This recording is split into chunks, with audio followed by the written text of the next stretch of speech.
Hello, everyone. Welcome back to the Baseball Diaries. It has been a long time. Yes, but we're back. Yep. Good news is we're back, and we're going to be on schedule now. Again, Thursdays and Sundays, like we were before.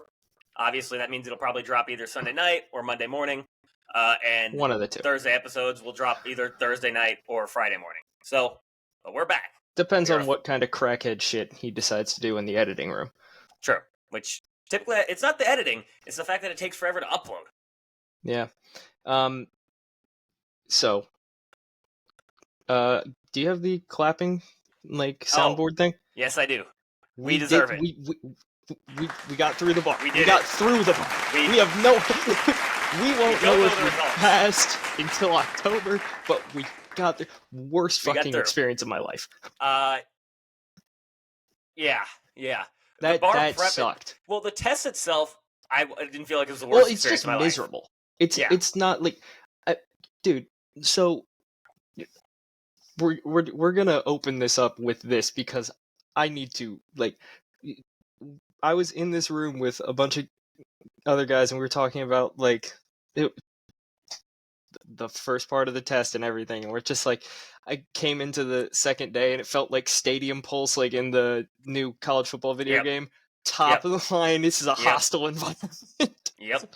I mean, well, and it's funny because they lulled us to sleep because first part of the exam, fucking breeze. Like I could have done that shit in my fucking sleep. First, literally 1/4 of the exam, could have done it in my sleep. Wait, you're an MPT first state, right? Yeah. Okay, yeah. So we had the same experience. First part, I was like, fuck, I'm going to ace this exam. This is nothing. And then they just obliterated us with the essays. I wanted so badly. We were talking in one of my group chats. We were like, hey, maybe we'll get lucky and hit the MPT lottery. No, we got the MPT nuclear bomb. MEE. MEE, yeah. We got the MEE nuclear bomb. It was literally coughing baby versus hydrogen bomb. Yeah. Hydrogen bomb. It literally was because MPT, breeze. Give me that. I was all over both of those. Then MEEs, and I was like, excuse me? It's like, I've never heard of this. This has never been tested before. Why are you doing this to me? That shit was brutal. Yeah, that was a hostile environment. However, you know what? This is a good transition moment. That was probably what stepping in the box against Paul Skenes feels like right now. Yeah. Yeah. Basically, MEE is Paul Skenes, and we're every batter in Major League Baseball. I told Brennan before this that I'm going to go into a deep dive on Paul Skenes. Those aren't the exact words I used. No. It was far more graphic. But that's basically what I'm going to do for the next 20 minutes, or we'll see. So Paul Skenes is continuing to dominate as a pitcher, and it's getting all the praise it deserves. And I don't even know if it's honestly getting enough praise because it's historic what he's doing. It's not overly surprising considering how good he was at in the minor league level. He kind of showed that he could be this guy, and I just didn't expect it to translate as quickly as it did. I agree, and I was expecting this a speed bump. Let's say what happened to Jackson Holiday, where it's okay, this is the major leagues, buddy. It's a different ball game. No, Paul Skenes said, I'm going to show up and I'm going to be the best pitcher on planet Earth. And that's what he has been. Yeah, there's an argument that if he had a full season, he might have won Cy Young this year. The only reason I don't think I couldn't argue that. I couldn't argue against it. Not right now. No, the only way I saw some people saying that he might win the Cy Young this year. I think the only possible reason he can't is because he's on an innings limit. I think they're gonna. Yeah. And that's he's gonna be at what 140 innings pitched, something like that. And it's okay, you can't give the Cy Young to a guy with 140 innings pitched. It just can't happen. If it does, he's going to be more than deserving of. He'll be one of the only pitchers ever deserving of it because so far in his major league season, through 14 starts, including today's start, he has 107 strikeouts, which would be the 5th most by a rookie in 14 starts ever. In 14 starts, he has a 1.88 ERA. He raised it today by giving up 2 earned runs, which one of them wasn't actually. Yes, it was his earned run, but the bullpen came in and gave it up for him. That would be 4th all-time in 14 starts. His whip of .93 would be the lowest ever in 14 starts. Jesus. And his K per 9, best ever in 14 starts. Walks per 9, 7th best all-time in 14 starts. Hits per 9, 5th best all-time in 14 starts, and then his strikeouts per 9 would be the best in baseball history within 14 starts. And some of these names that are above him, I have it pulled up because I was not getting off of this. Well, of course you weren't. Jim McCormick, 1878. Yeah. All right. Yeah. This is for ERA. These are the names above him for ERA. Cal Eldred in 1992. Okay, that one counts. 05, Zach Duke, which wow. And those are the only 3 above him. When it comes to strikeouts, again, Ken Brett in 1970. Wait, how many did I say above him? He's at a 107. Yeah. Another guy in 1964, 1994, 1961. This is a crazy one. Dylan Bundy in 2016. I knew Dylan Bundy was hot, like a hot prospect when he came in, but he wasn't. He never lived up to it. So no, and then not only that, but that same time when he had the 100, it was less strikeouts than Paul Skenes. He also had a 4.02 ERA. So yeah, he was striking a lot of guys out, but runs weren't exactly the greatest either. I saw him pitch in Syracuse for the Syracuse Mets, and he had an 87-mile-an-hour fastball. So like, he got rocked by the other picks. Scott Kingery, another failed prospect. So for the walks per 9, he's 7th, and this is a season in 1878, 1884, 1932, 1928, 1994, 1882. So basically, all of those minus 1 was almost 100 years ago, or 100 years insane. Or more. Yeah.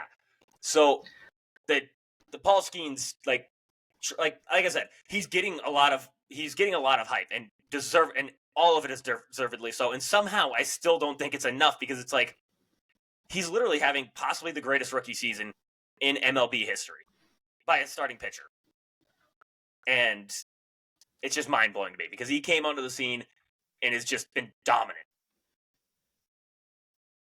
Yeah.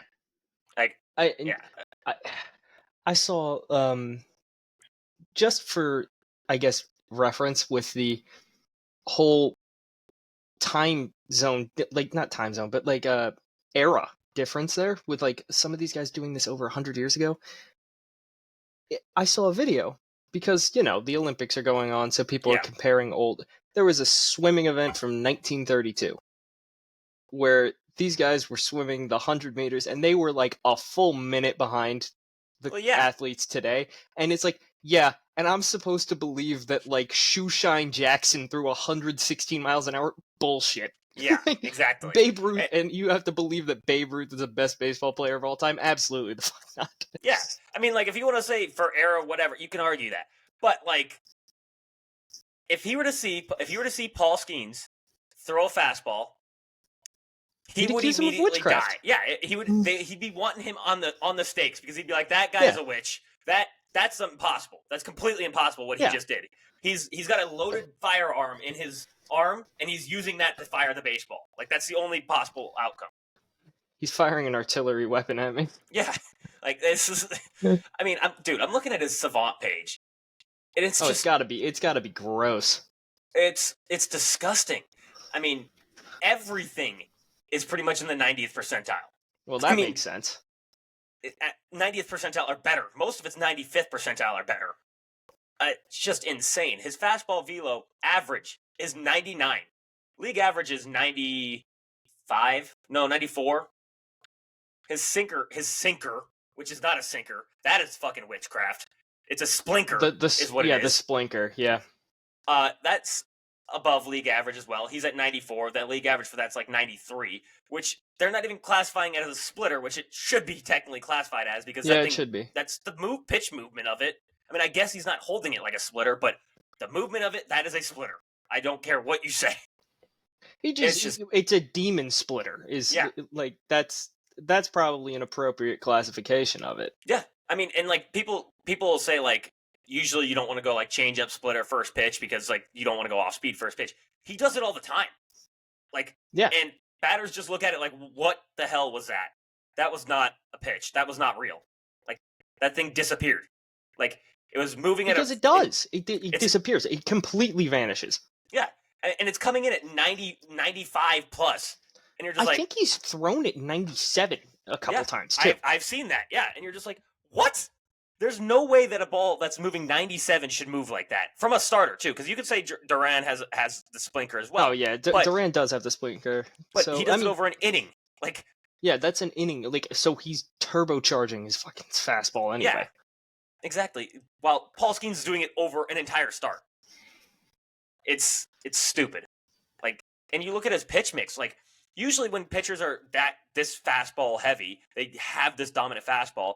They rely on it so much that it's like, for example, George Kirby relies on it so much that like you can almost eliminate other pitches because you're like, the fastball's coming. He's been better about that recently. He has. He has been a lot better about that recently. But I'm saying usually young starting Spencer Strider. He was a 2-pitch pitcher for basically his entire first 2 years in the MLB. This year he finally added the curveball, and then he ended up on. Now he's dead. Yeah, now he's dead. R.I.P. Spence.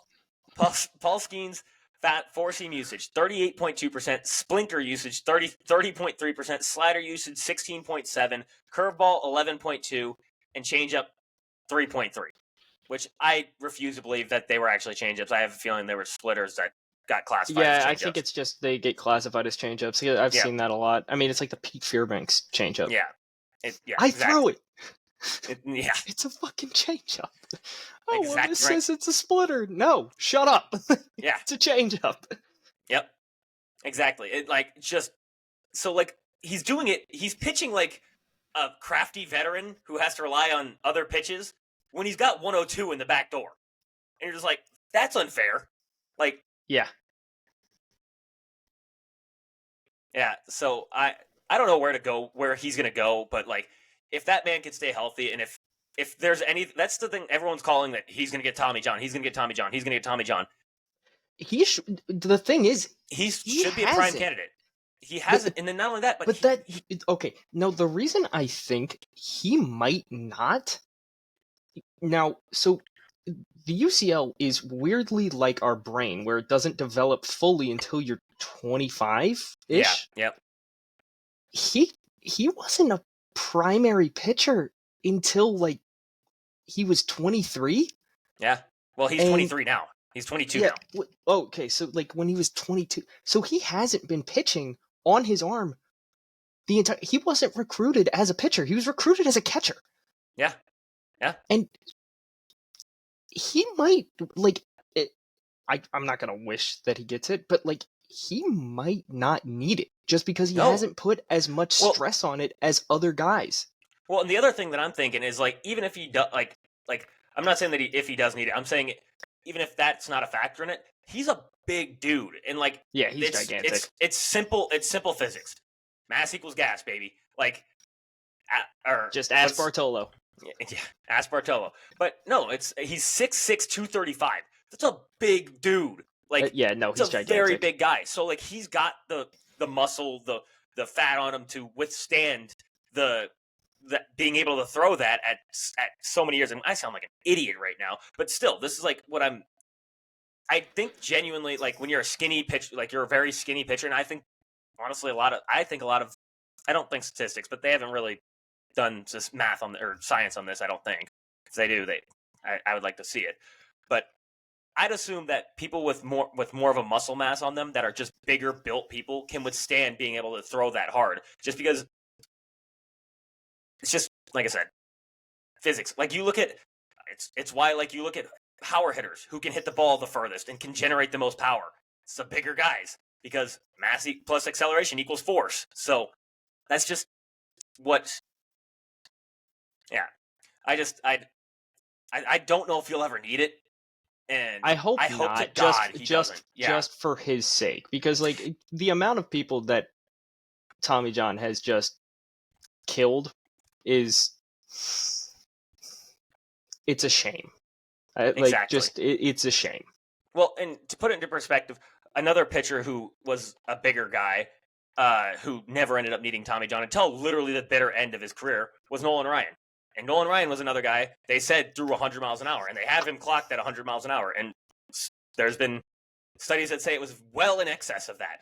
Oh my god, I saw that because I saw that tweet. It was like, hey, so with current technology, that pitch would have been clocked at 108. And it's like, are you telling me miles per hour is subject to inflation? Well, the thing is, I mean, that's probably true, like because the technology wasn't as good. But the reason they say that is because when they clock Nolan Ryan, they clocked him when it crossed home plate. How fast the ball was moving at that rate. Now when they clock you, it's pretty much out of hand. Like it's basically what is it coming out of the hand.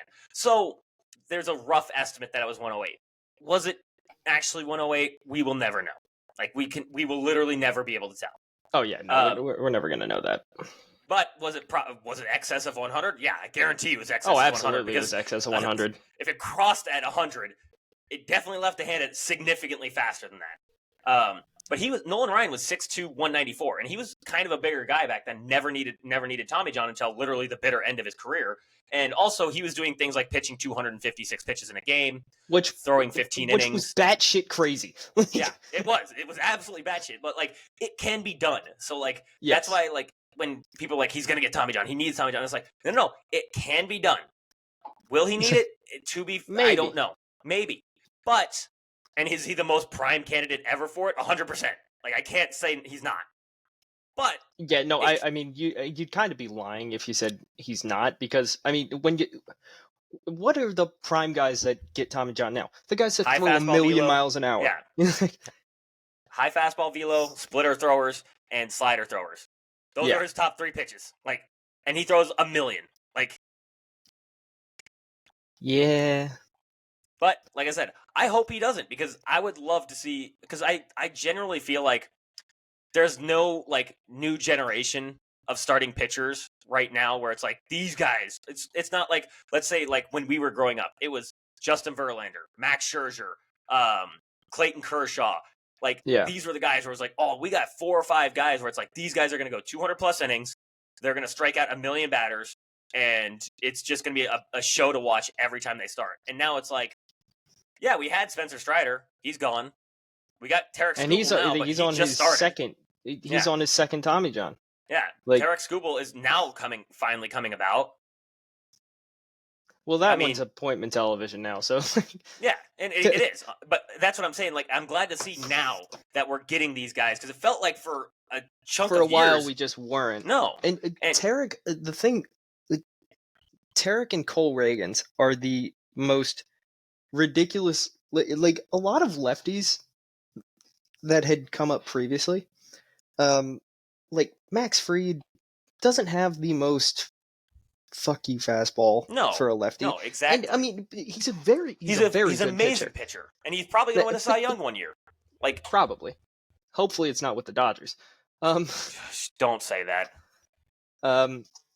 Watch the Dodgers pull the craziest thing ever, and they bring in Max Fried, and then they bring Lucas Giolito in, and they just recreate that high school rotation, and somehow Lucas Giolito becomes good again.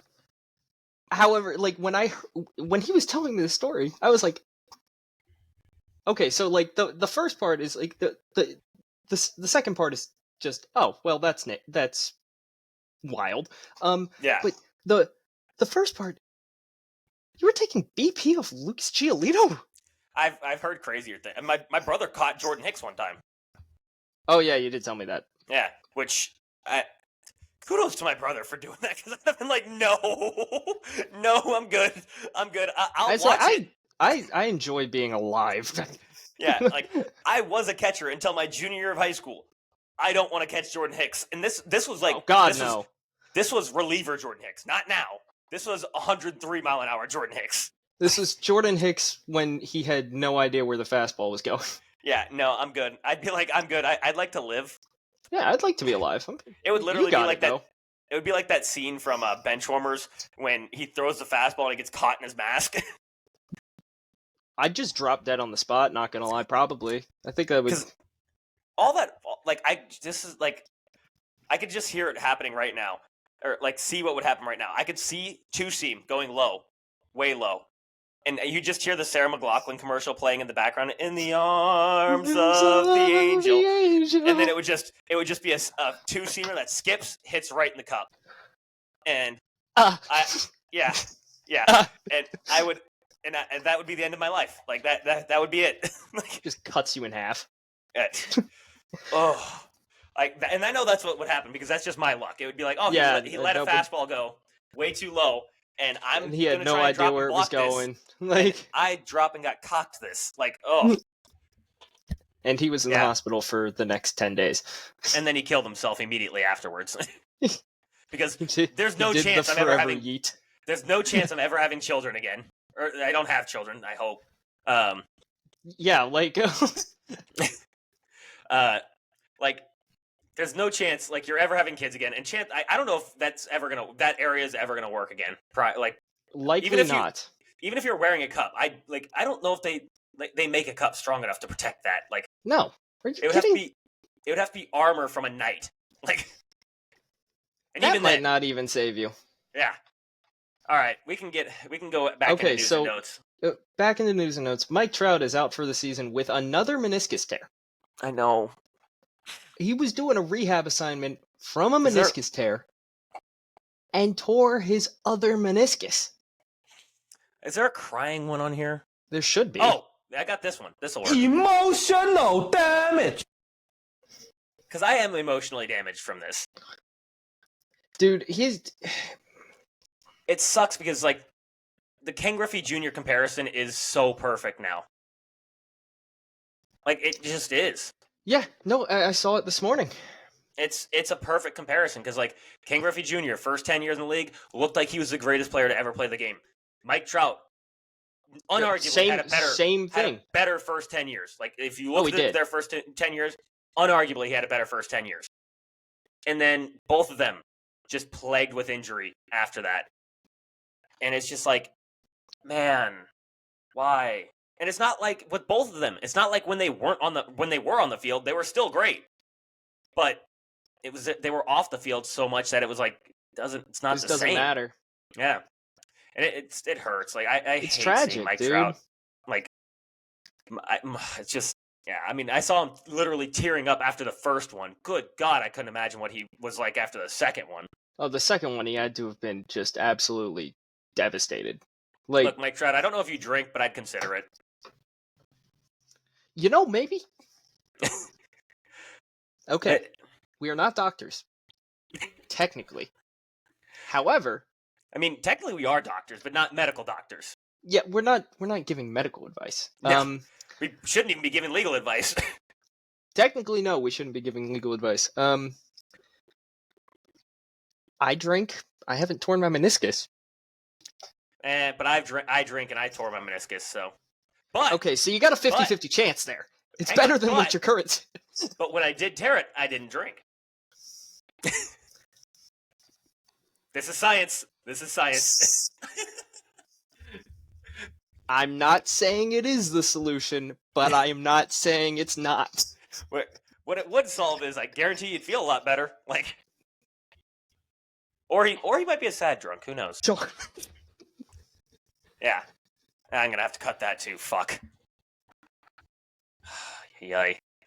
Cam? We need to get more consistent. I don't know if he drinks. Well, I'm sure he does. But yeah, dude, he's a Mets and a Blue Jays fan. He has to drink. Yeah. If he doesn't, he should. And a Maple Leafs fan. Yeah, he should be in a full blackout every night. And also, like, there's studies that show in the colder places in the world, people drink more. Wisconsin. Wisconsin, North Dakota, which I believe is the most drunk per capita. Wisconsin has the most bars per capita. I believe most alcoholics per capita is North Dakota. Well, that would make sense. There's my family. We represent. I'm above average. Jesus. All right, let's go to some fun news because we're in too much sad news for now. So yes, Jackson Holiday is back, and we get to say is back. Like, he's raking. He is raking. So I'm pulling up the statistics right now because I had it pulled up, and then we started, and yeah, you know how it goes. Yeah, standard stuff. He came back, and honestly, I was gonna pick him up on my fantasy team, but then somebody else did, and I didn't do it on game 1 because I knew how hard he started, and not only that, but in his minor leagues, it didn't look like he was coming back either. But yeah, they decided, you know what, it's time. He has an 82% hard hit rate over this first week and a half. In his last 7 games, he's got 25 at bats. He's hitting .320 with a .414 on base percentage and a .600 slug. That'll play. That's a 1.014 OPS. That'll play. Yeah. Hey! I'm not saying it's happening. However, my Rookie of the Year picks, he's alive. He is alive.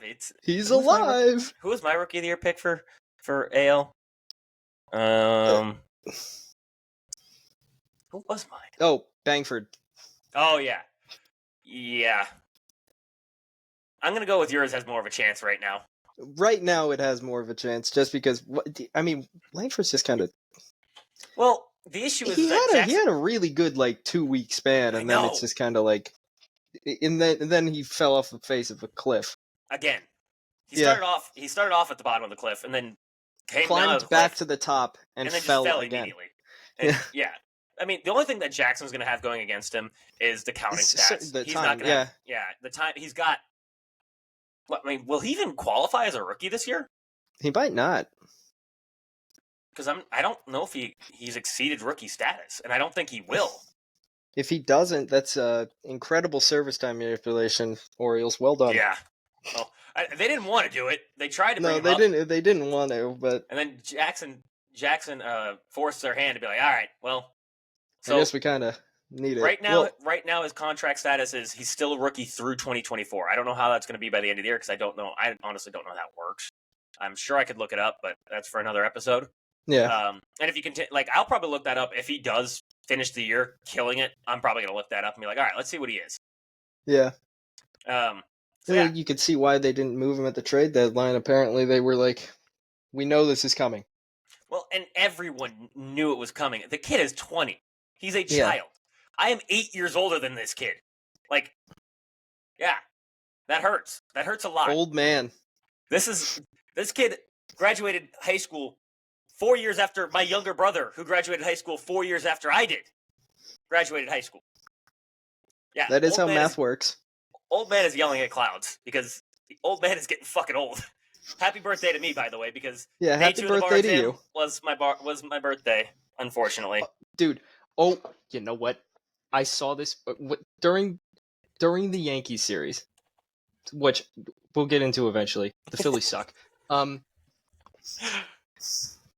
I'm walking in, and I get a notification on my phone because I have to have my phone for my blood sugar and everything. Yeah. Mm-hmm. And I've switched notifications off, obviously. I'm not going to have anything coming up on my phone. But I scroll down just before we get in for instructions on the second part of the test, and I see Nick Castellanos, and I was like, no! Not today! Not today! You're like, tell me he's injured. Tell me he's injured. Thankfully, it was only a single. I was like, oh, God. If it had been a home run, I would have just been like, all right, well, there's no point. I'm actually, can I get out of this? Because I'm not taking this. I'm going to fight. I'm going to fail. Thankfully, Nick Castellanos did not homer on either day of the bar. So he did not. And he hasn't homered yet since. So there's only one day more that he cannot homer. Whenever we get that email.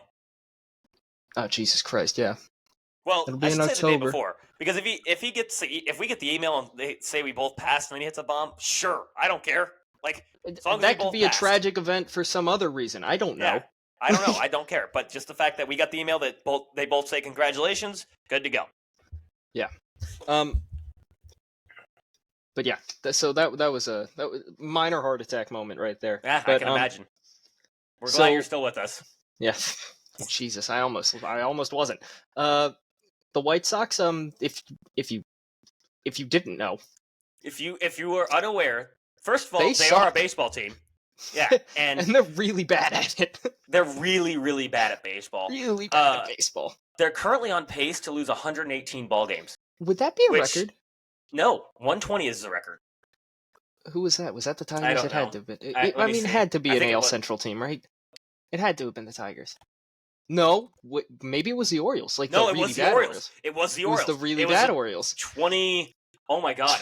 I know was who it it was. 2021 Orioles? I think it was the 2021 Orioles. Jesus. I'm looking it up right now. I know, seriously. Well, proud of them. Okay, this says this is including. Okay, this one says the 1899 Cleveland Spiders, which they lost. Oh my God, they won 20 games all season. Holy shit! They lost 134 baseball games. Yeah. That's a bad impressive. Okay. We were both wrong on it was not the Orioles. The Mets, which that makes me happy. We gotta tell Cam that. We gotta shit on Cam for that. That was the 1962 Mets. They lost 120 baseball games. The third was the 2003 Tigers. They lost 119 baseball games. The 1916 Athletics lost 117 ball games, and then the Orioles were fifth with 218. I'm sorry. The 2018 Orioles lost 115 baseball games, which they're actually tied with it. This one you can throw in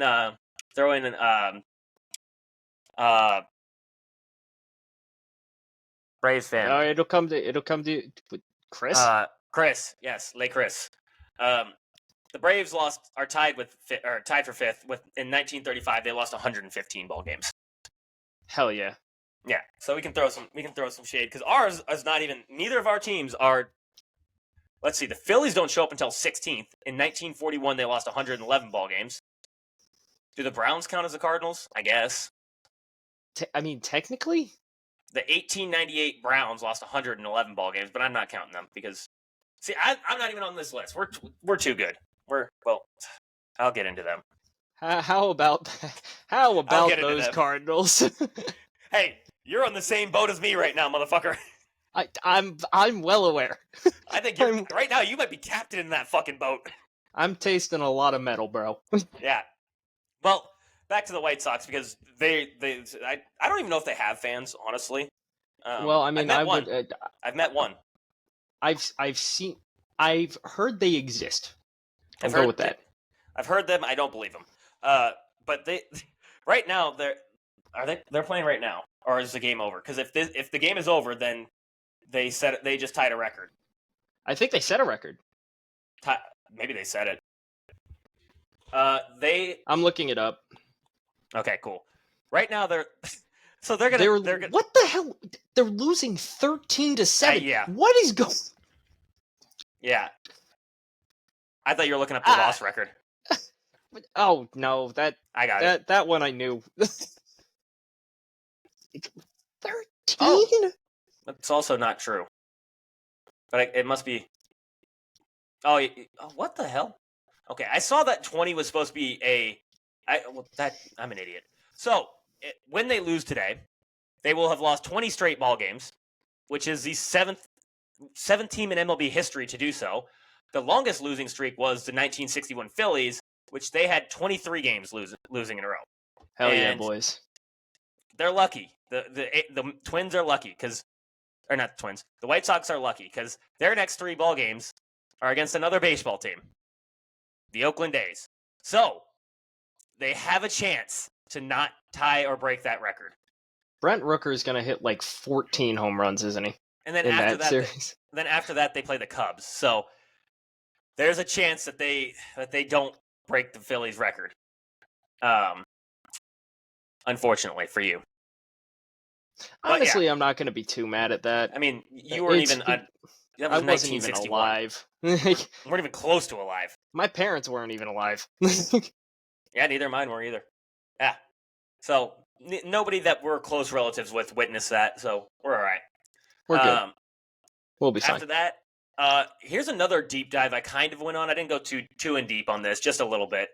But Shohei Ohtani is the first DH in the history of baseball to play at least 90 games at DH and have a 30-30 season. And with the pace that he's on right now, it's almost inevitable that, and I'm going to knock on wood because the only inevitable to me is that he gets hurt, honestly. Which shut up. That would suck. Yes. What did you think I was going to say? I thought you were going to root for it for a second. I know you're upset the Phillies suck, but come on, man. I'm evil, but hey. No. So Shohei Ohtani, not that evil. If Jesus, if the pace even remotely continues, he'll be the 6th player in MLB history to have a 40-40 season, and again the first to do it as a DH, which is mind blowing. And if things continue the way they are, he's also likely to be the first DH in the history of baseball to win an MVP, which that is true. Is insane. We asked what he could do if he only had to hit. Apparently, it's be the best hitter on planet Earth. Like, which is just crazy. Like, it's insane to me. I saw someone do like a sort of breakdown on when he hit his 40th. It was I'm pretty sure it was like the Devers fan on Twitter. Yeah. And he said, I watched this entire video and I counted 36 of those 40 home runs were either right down the middle or hanging breaking balls. For Jared Judge? For Aaron Judge, yeah. Yeah. I mean... And I'm like, you know what? All of those are probably pitches. Is like, they're... Yes, I'm not saying Aaron Judge isn't a skilled hitter. He is definitely a very skilled hitter. However, why does every pitcher apparently just decide to have brain damage when they pitch Aaron Judge? Dude, a hanging breaking ball to him? Like, what? Come on. Like, I mean, I don't think it has anything... I think it has more to do with the fact that hitters... I'm sure if you did that with, like, almost all hitters, that's probably the case. You could find it, yeah. Like, I mean, you'd find it. Because what hitters are hitting the home run balls on, and the balls that they're hitting the hardest, are the balls that were mistakes. Like, yeah. Chances are, if you're a pitcher and you perfectly dot a fastball in the outside corner, probably chances he shouldn't turn on it are probably like 1%. Like Jacob deGrom throwing that fastball in the outside corner. Good luck. I bet he hasn't given up a single fastball on a pitch on the black at his fastball. No chance. And then, well, you'd think so. If he has, it's 1 in a billion. Because if he has, it's a miracle. And that's the thing about pitchers versus hitters. Hitters will beat pitchers when they screw up. Minus that, pitchers, if you execute, hitters hit the best hitters in the MLB hit 300. That's 3 out of 10. It's a very bad average. So if pitchers execute, you're going to be all right. So the thing is, it's like that saying: great pitching beats great hitting. Every year. That's why every team that goes to the World Series and wins the World Series has great pitching. Cardinals, what are you doing? Employing Lance Lynn.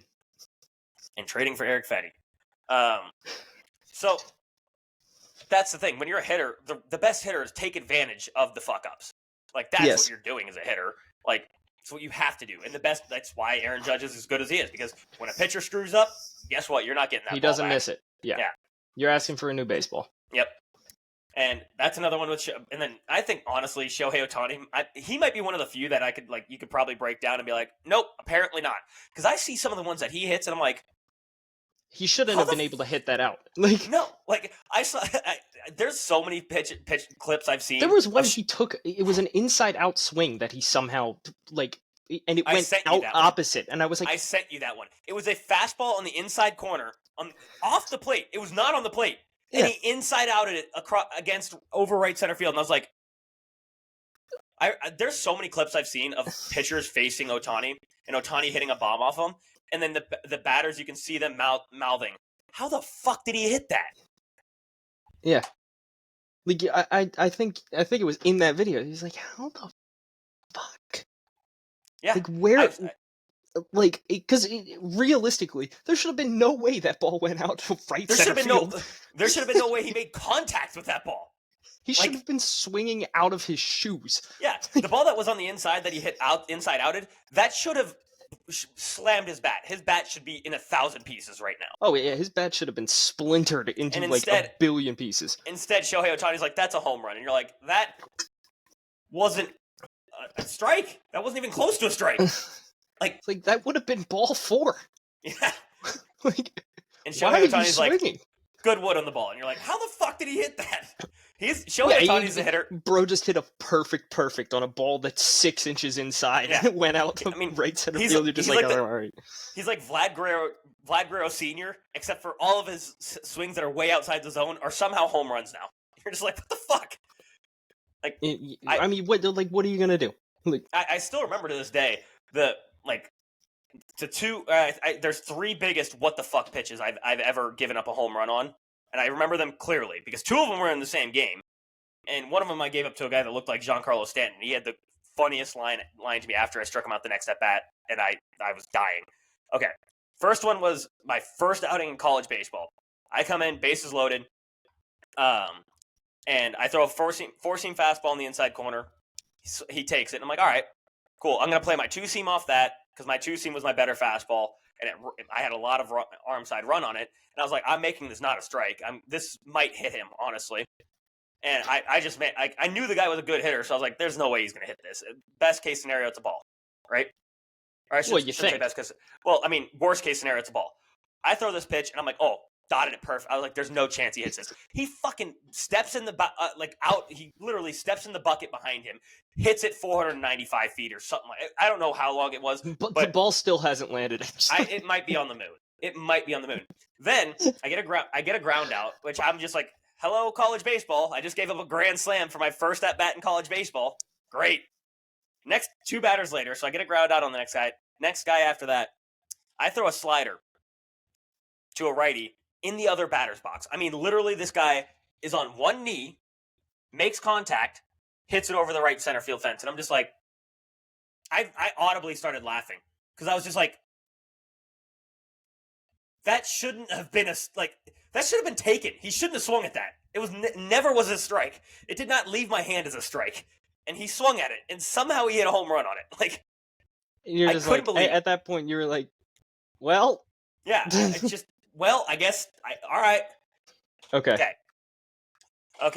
So last home run that I gave up that I was beyond shocked that I gave up a home run on was throw a 2-seam fastball to a lefty where started off on the outside black of the plate to a lefty, and then it tailed out to the other batter's box. Like, if there was a righty, it's hitting the right. Like, it was way out there.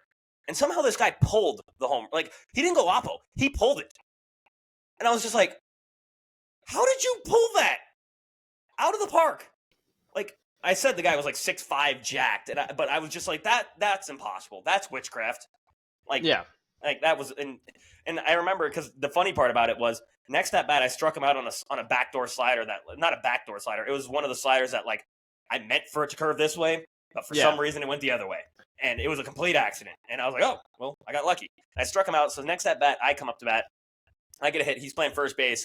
I get to first base, and he goes, dude, what did you throw me? And I go, you mean the ball that hasn't landed yet, or the one I struck you out on? Like, sorry. Like, I would have rather you grounded out twice than you hit a bomb and then I strike you out. Like, yeah. So that was the last one. God, I have so much editing to do. Yes, you do. All right. With that, hilarious news from the game that is currently going on that I am definitely not watching.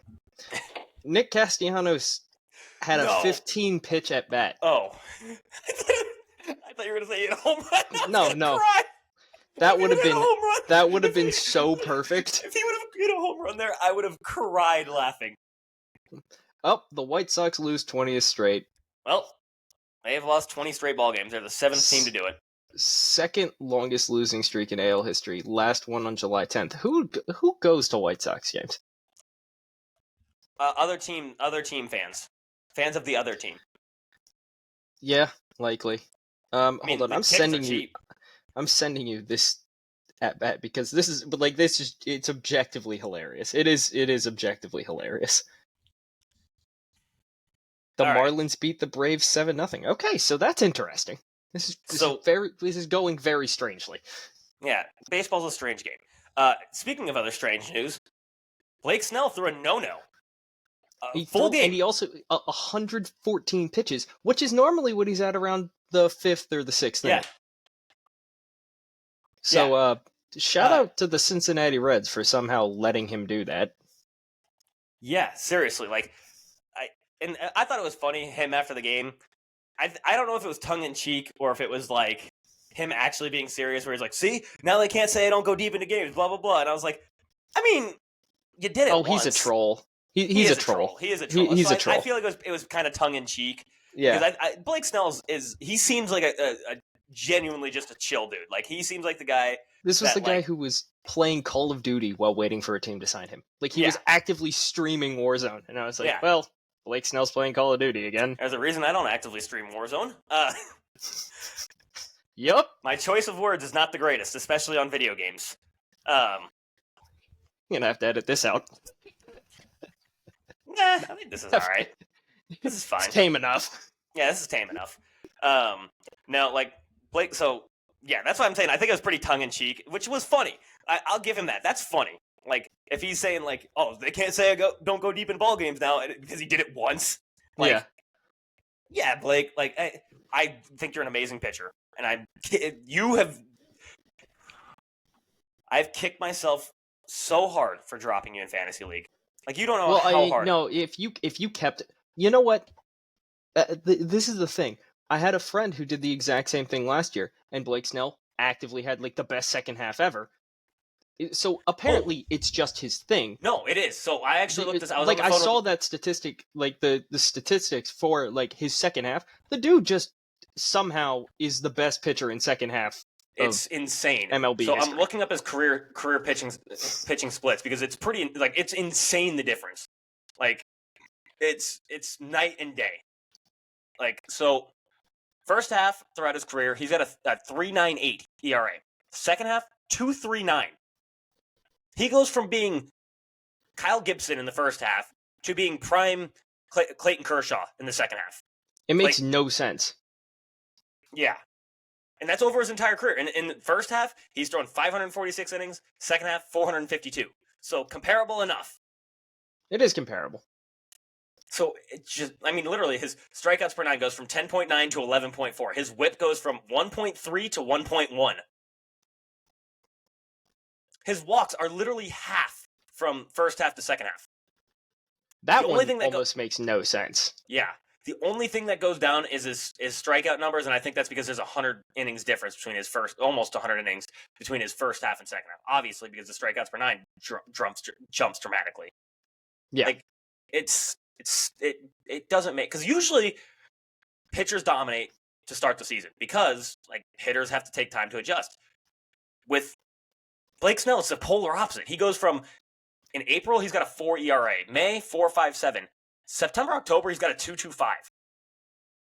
And that's his lowest month.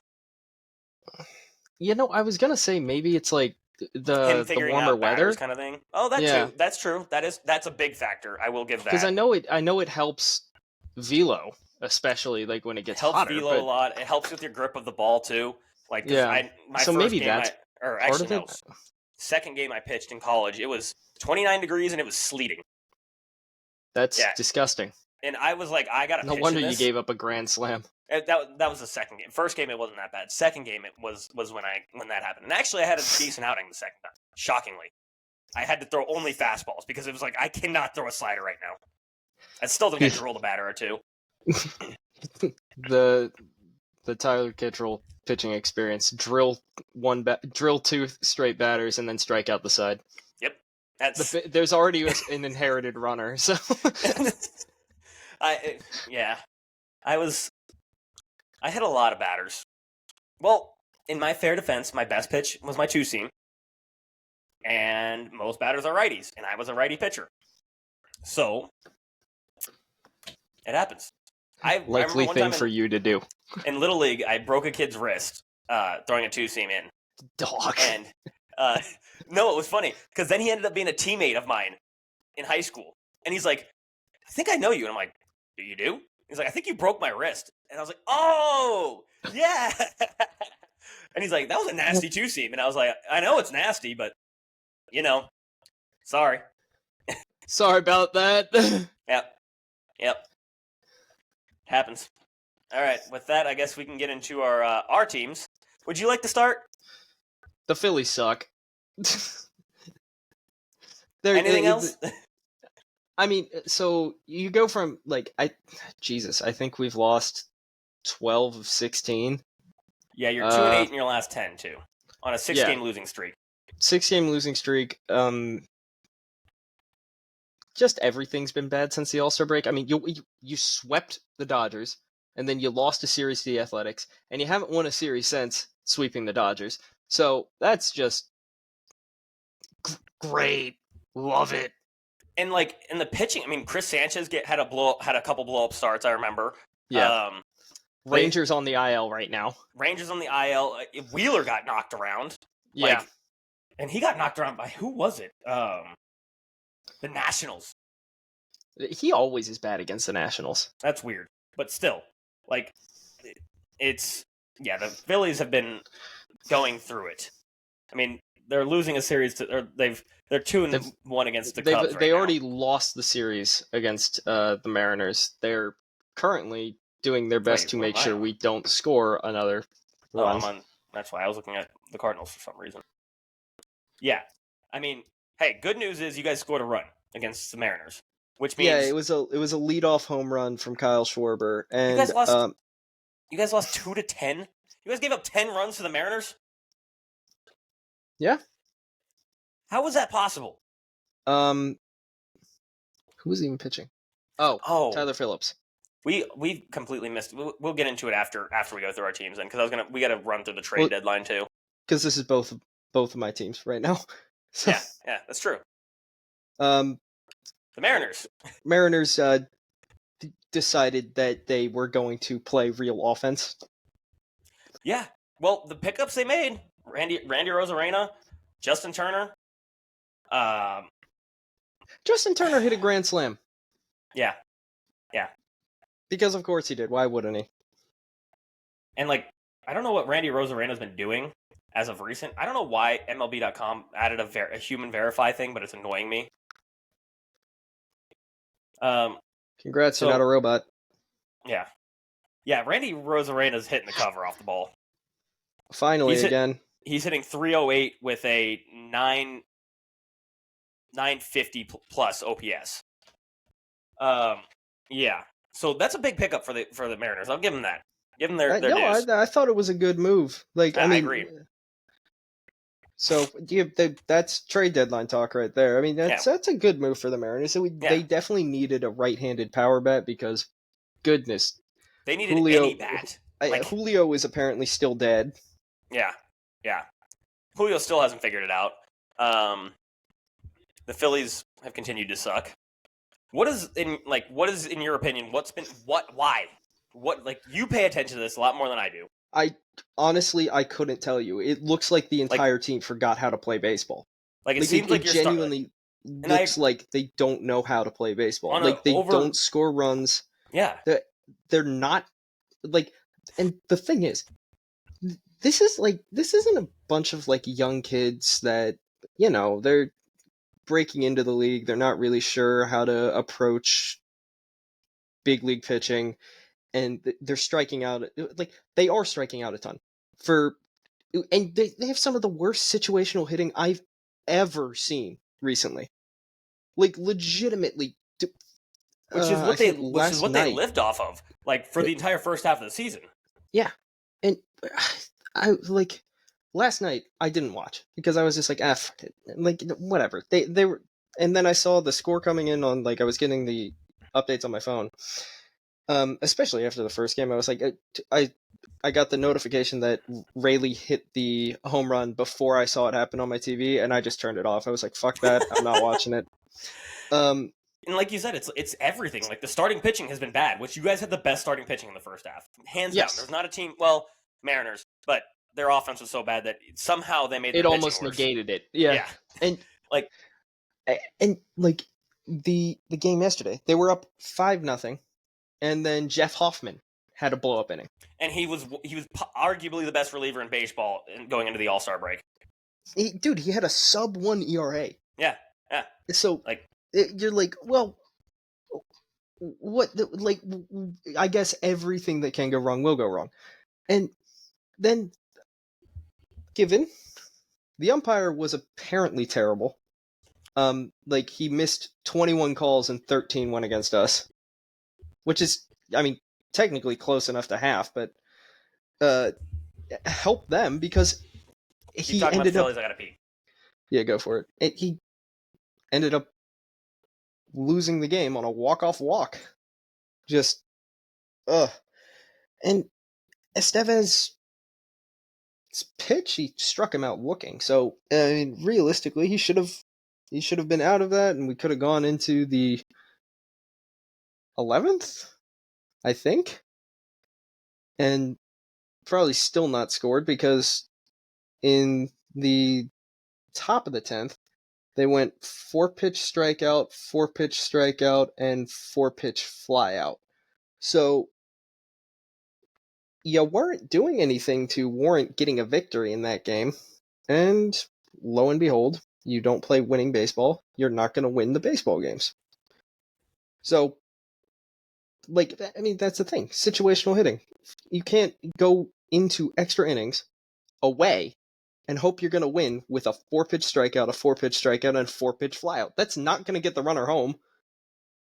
So, yeah, they've just been bad all around recently. And the Mariners have not been bad all around, so that's helped them win this series. Mariners basically, they started off right after the All-Star game terrible. They lost the series to the Astros, got swept by the Angels, then swept the White Sox, and then took 2 out of 3 against the Red Sox, and now they're playing the Phillies, and they've already taken 2 out of 3 against them. So now they're playing back to playing good baseball on the backs of basically Randy Arozarena and the pitching staff. Yep. And apparently Luke Raley hit a homer, so and just somebody did it. No, and Justin had a grand slam, which, wow. Didn't think I'd be saying that in 2024. Shit, neither did I, but I guess anything else on your teams? Nope. All right. Cardinals. Oh boy.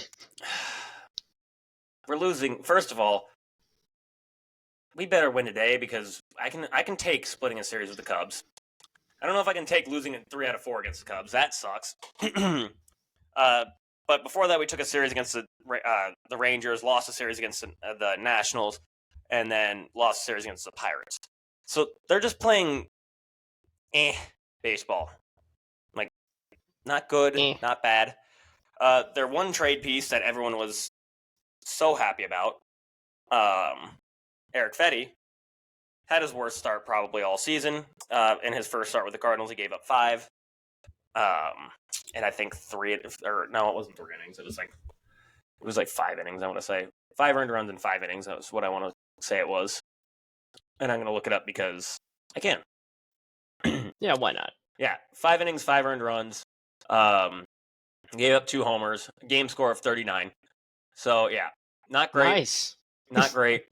That was the trade deadline piece. Definitely had better ones. That was the trade deadline piece that everyone was, all of Cardinals fandom was saying, "Oh my God, he did it." He did it. They fixed the starting rotation. I was like, first of all, they added 1 piece, and that 1 piece, his expected ERA is now 3.85, so slightly better than Kyle Gibson, like just slightly, and slightly better than Lance Lynn. So, hey, Mo said he was going to go get another 5 starter. Look what he did. He went and got another. Hey, look, man, he's not lying. He's not lying. And he also said he wanted to get a center fielder. And I guess Tommy Pham is kind of a center fielder. I mean, if you play him there, I guess he is. Yeah, if you play him there, he's a center fielder. It wouldn't say he's a great center fielder. I don't know why, but it's kind of funny. Both the players that the Cardinals traded for are both from Las Vegas. What do you do with that information? Tommy Pham to slap Jock Peterson again. That's what they're hoping for. I'd be okay with that. That would just be funny. Like, Tommy Pham, he's actually hitting the cover off the ball right now at St. Louis. He's got a .471 average with a 1.382 OPS. which sick. Obviously not sustainable, but is it nice to have a bat that's actually hitting the ball well? Yes. Also, Paul Goldschmidt is on a tear again. I can't believe I'm saying that. Paul Goldschmidt back from the dead. Basically, let me look up his, because I remember the reason I was able to continually drop Paul Goldschmidt is because I'm a Cardinals fan, and anytime Paul Goldschmidt does anything, my dad is texting me like, "Oh, he's back, and I'm like, "Okay, now I know." So over his last 7 days, he's hitting 346 with a 1.029 OPS. In the last 14 days, 306 with a 958 OPS. Last 28 days, 264 with 825 OPS. So I'm not going to say he's completely back, but he is seeming to be back. So that's good. Good to hear. Again, it's kind of the same story I've told all season long, where I knew that I had a lot of faith in the offense. I had a lot of faith in the offense because I knew Paul Goldschmidt couldn't continue to be that bad. Nolan Arenado will figure it out as well because that's who they are. And then we just added Tommy Pham, who can apparently hit again. And overall, the lineup, Gorman has had a terrible season, but we know what his potential is.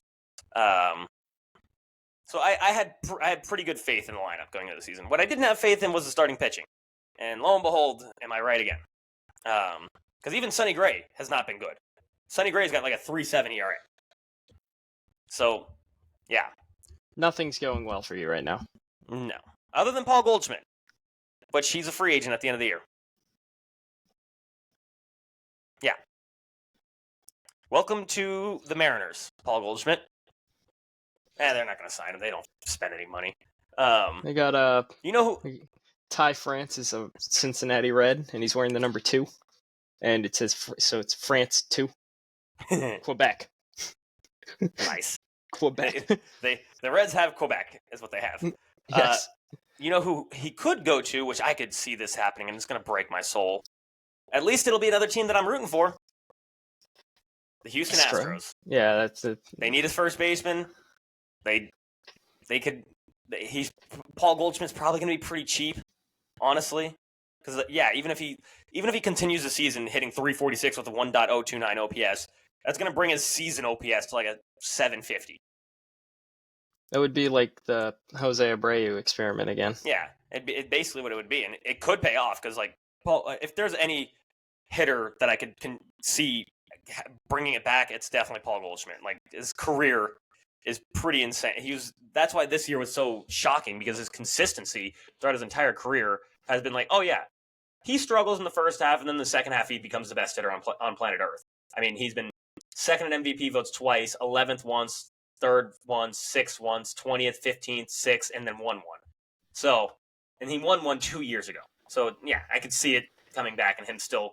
I mean, I don't know if he'll be an MVP winner because he's going to be entering his age 37 season. But if he gives you an 850 OPS, all right, I'll take that. Any team's going to take that. Yeah. So I can see the Astros doing that, which gets me right into the Astros. They've been playing bad baseball. They just lost a series to the Rays, lost a series to the Pirates. They did win a series against the Dodgers, which was cool. But then they lost one to the Oakland A's before that, and lost one to the Mariners right before that. So with that put the Astros back in second place, a game and a half back. So I'm not terribly worried because I still don't trust the Mariners offense at all. Randy A is killing it. Justin Turner's killing it. But the only way I can trust the Mariners offense is if Julio gets it going. That's the only way I can trust it. I think they need to start putting out missing persons things for him, because I don't think he's started recently. No. I think I do think he's hurt, but I can't remember. Let's look. How about that? Bretton Doyle hit another home run. Well, he's not in the lineup for today. I know that. Yeah. If he's hurt, that would actually make more sense. Which, if it's like Julio, have you been playing hurt this entire season? Because if you have, I got it. Yeah, he's injured. You're right. Yeah. No timeline on return, apparently. So sick. So yeah, the Astros. I still have them winning the division. I do, but they need to get it together. They need to start playing good baseball again. The hell did you just send? That's Pedro Grifol with like 20, 17 L's. 20 now. Oh, okay. Likely. Yeah. Oh, that I get now. I see why. There we go. That's it. There we go. Got it. Okay. So yeah, that's my only thing with the Astros. They got to get it going. Because if not, they're going to lose the division. And I don't think right now there is a wild card team coming from the Central or the West. There is not. No, the Astros are do not. 5 games back, and that's probably not going to happen. There's more likely going to be a chance that no team in the West, no is team a wild outside card of the team. winner, makes the playoffs just because of how bad that division has been to date. I mean, what are they? Hold on. What the?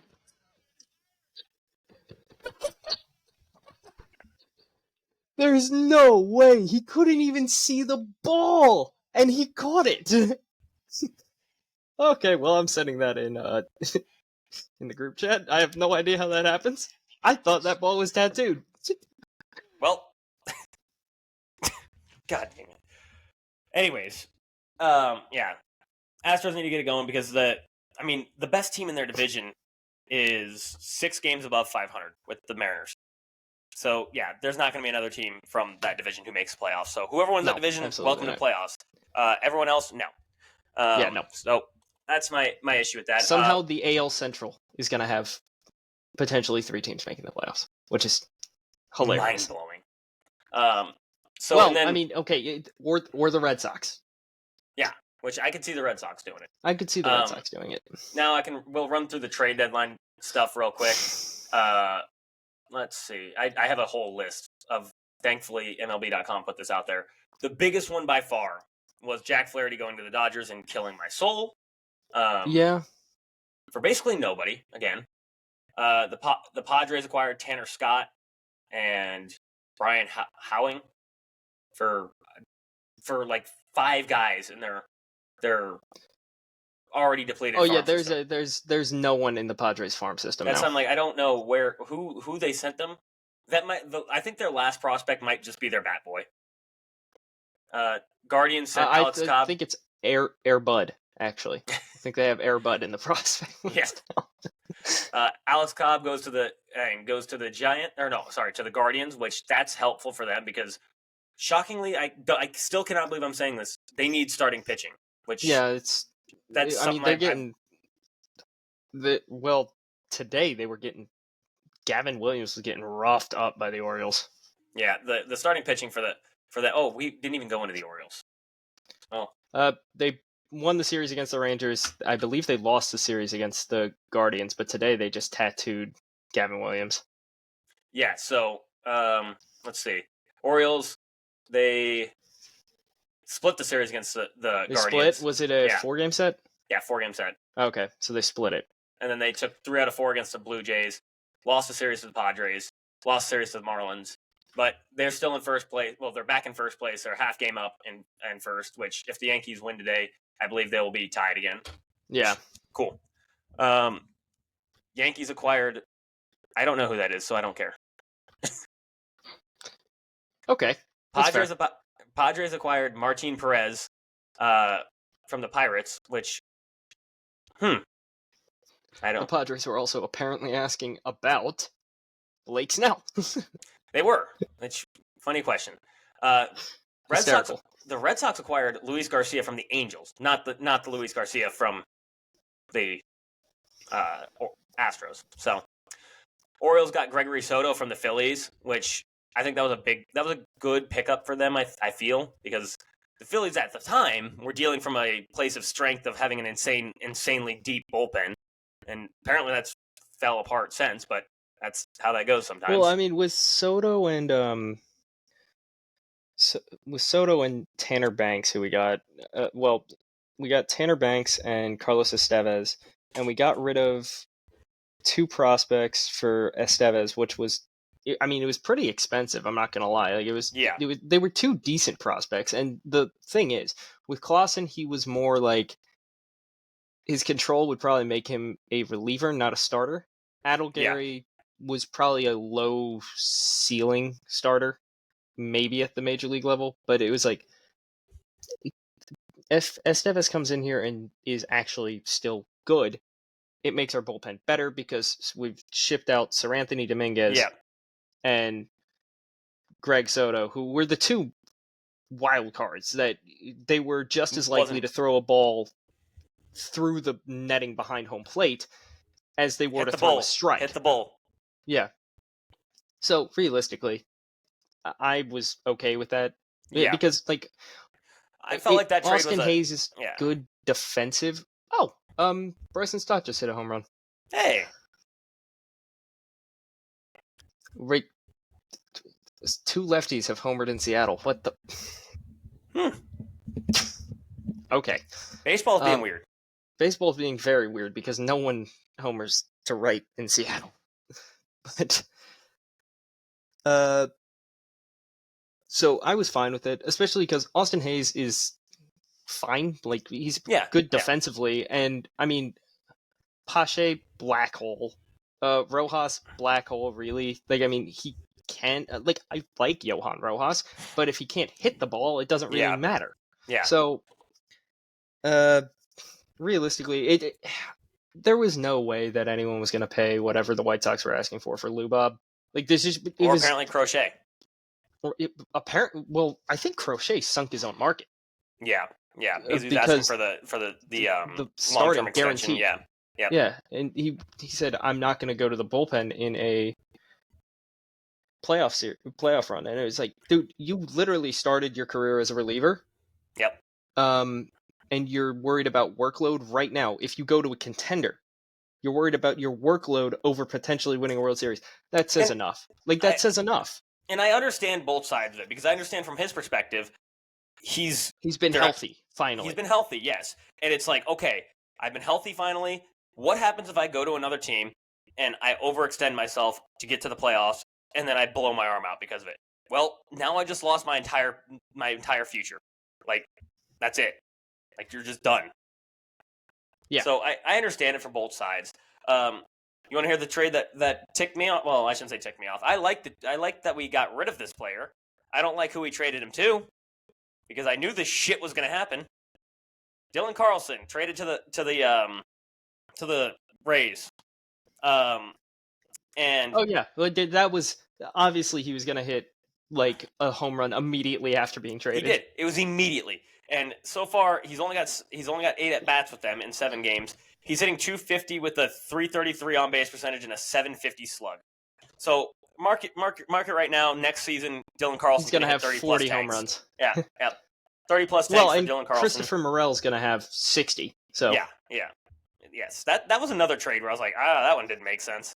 That's a terrible we'll get trade. Into that now. Morel's straight up for Isaac Paredes. Yeah. Who Isaac Paredes, if you look at like 99.9% of his home runs, they're little bloop shots over the left field fence, which the fence in Tampa is like 315. Yeah, to left field. They said if he was playing in Wrigley the entire he'd be like season, 20. Yeah, he'd have like 9 home runs. Yeah. Yep. Yeah. So it's like it didn't even make logical. Like he's not even that stellar of a defender. No. Exactly. That trade. He's a bad defender. Like, no. I'm just trying to think. Like, reasoning here. Like, what the hell were you thinking? Like, you can look. I know there are way more advanced scouting like systems in the MLB and like how you decide what player fits your team. All of that. Fine. Look at his Savant page. Just pull it up. It's you bad. know this guy is not good. Yeah. Not good for your team either. Yeah. His hard hit rate doesn't exist. It's like the guy hits more bloop shots than Luis Arraez. Yeah, and that's he's literally a glorified Luis Arraez. He's a Luis Arraez who can hit it to the outfield. Like and occasionally gets lucky. Yeah, so that's why I didn't understand that trade at all. Because Christopher Morel, his hard hit rate in his Savant page says he should be hitting significantly better than he is. Yeah, it seems like he's getting more unlucky than anything else. And him with the 315, okay, good fucking luck. No one's beating that home run total next year. Yep, it's going to be... That's why I tell people do not trade with the Rays. I've said this a billion times. and it's showing again. Like, Randy Arozarena, he's starting off the season great. I don't know what's going to happen at the end of the season. Like, but whoever they traded for Randy Arozarena, he's going to be the best. Like, other trades, Chafin to the Rangers, I like that a lot because their bullpen was struggling. There is. IKF to the Pirates, which, okay. Yeah, okay. I'm on Paredes Savant page right now. His xWOBA is in the 28th percentile. His expected batting average is in the 5th. His expected slugging is in the 12th. His barrel percentage 25th, hard hit percentage 4th, sweet spot percentage is 64th. Bat speed 8th percentile, squared up percentage 34th, chase percentage 54th. Everything after that, his whiff rate, his K percentage, and his base on balls percentage is above the 80th percentile. So that's fine. But fielding wise, he's not good. No, he's not good. No. I mean, outs above average, he has 1. Yeah, so it's like better than You're 1 above average for Major League Baseball, and there's his expected batting average is 214. His expected slugging is 347. Like, this is not a guy that makes a difference. No, exactly, and I understand the Cubs were kind of they should have been selling. Honestly, is what they should have been doing, but they didn't. Instead, they did a buy, kind of. Like, it looks like a buy, but it wasn't really. Like, it's a move that people probably thought, does that make the team better? No, it actually actively makes you worse. Yeah, exactly. And then another trade piece was Tanner. This was for our Orioles. Trevor Rogers goes to the Orioles. I felt so weird about that trade. I was initially, I was like, okay, so he actually, when he's on, he has good stuff. However, he hasn't been on in like 3 years. Yeah, the ceiling for his stuff is high. I mean, he's got in 2021 he had a 2.64 ERA. So, like, the ceiling is high. It looks like if he could figure it out, he could be really good. But he hasn't, like, at all. I personally, I don't think it was an aggressive enough trade deadline for agree. the Orioles. For the Orioles, I think if I was grading, they could have bought higher. They could have bought higher. If I was grading the Orioles trade deadline, I'd probably give them an F+, honestly, because what they needed was a frontline starting pitcher. They did not go do that. They didn't even sniff it. Like, the best trader, the best pitcher that was available for trade was easily Jack Flaherty. If you're looking at what did end up actually getting dealt, and he went to the Dodgers, and the Orioles and the Dodgers have a far better farm system. They could have. The Dodgers have virtually nothing left. Yeah, the Orioles have a significantly better farm system. They should have gotten Jack Flaherty. Like, it shouldn't even have been a question, and that's fine. Like, if it's again, because he's been awesome. He's going to be getting Cy Young picks this year. Like, he might not win it, but he's going to get some picks. That's for sure. And the one thing that really bugged me is, like, you didn't even pick up the phone and ask about Flaherty. You asked about Skubal, though. And you asked about Skubal, and you knew the price was insane. So Skubal price should be insane. That guy's likely going to win the American League Cy Young. And then also he's got a couple of years of control. Flaherty is a rental. Like, so Flaherty's a rental. And why not pick up the phone and say, hey, what would you take for another amazing pitcher you guys have? Or Jesus, I mean, at that rate, if you're already in the market for a lefty, fuck it. Kick the tires on Crochet. Yeah. He's better than... Right now, he's better than Gray Rod, who's your number 2. So, exactly. And it's to, like, everyone knew what the Orioles needed at the trade deadline. It was a frontline starting pitcher. And I got to say, from their front office perspective, oh my God, was this a miss? Because you know what? The whole season, like, when right after they made the Corbin Burns trade, it was, okay, this new front office is going to do some stuff. They're actually going to make the team good. And they kind of just spit in the fans' face a little bit, in my opinion. Because one thing, they haven't extended Burns. and then they didn't make any significant steps to win the division and possibly go to the World Series. Because and you know what? I'm going to give Rubenstein the benefit of the doubt for this first year. Yes, because he's got to learn baseball. I agree with you. Sure. Yes. If this becomes a pattern, if they don't extend Adley or Gunnar in the offseason, or re-sign Burns, and if they don't re-sign Burns, if neither of the, I think all three of those things need to happen. They need to happen for the Orioles. Completely agree. If they don't, it's kind of like having the same ownership group, just that they're not going to threaten to move the team. Or exactly. I completely agree, and I would be okay if they didn't extend Adley and Gunnar. I mean, I think they should. I think they should, because this is the best possible time for them to do it, because you're not going to get cheaper. No, they're going to get significantly more expensive. Who the hell did the Mariners just put on the mound? We've hit back-to-back home runs. Nice. Harper, Bohm, and Stott have all homered in the 8th inning. Huh. All right. That's weird. Okay, yeah, sorry about that. But you're good. I think... I think at a minimum... have to...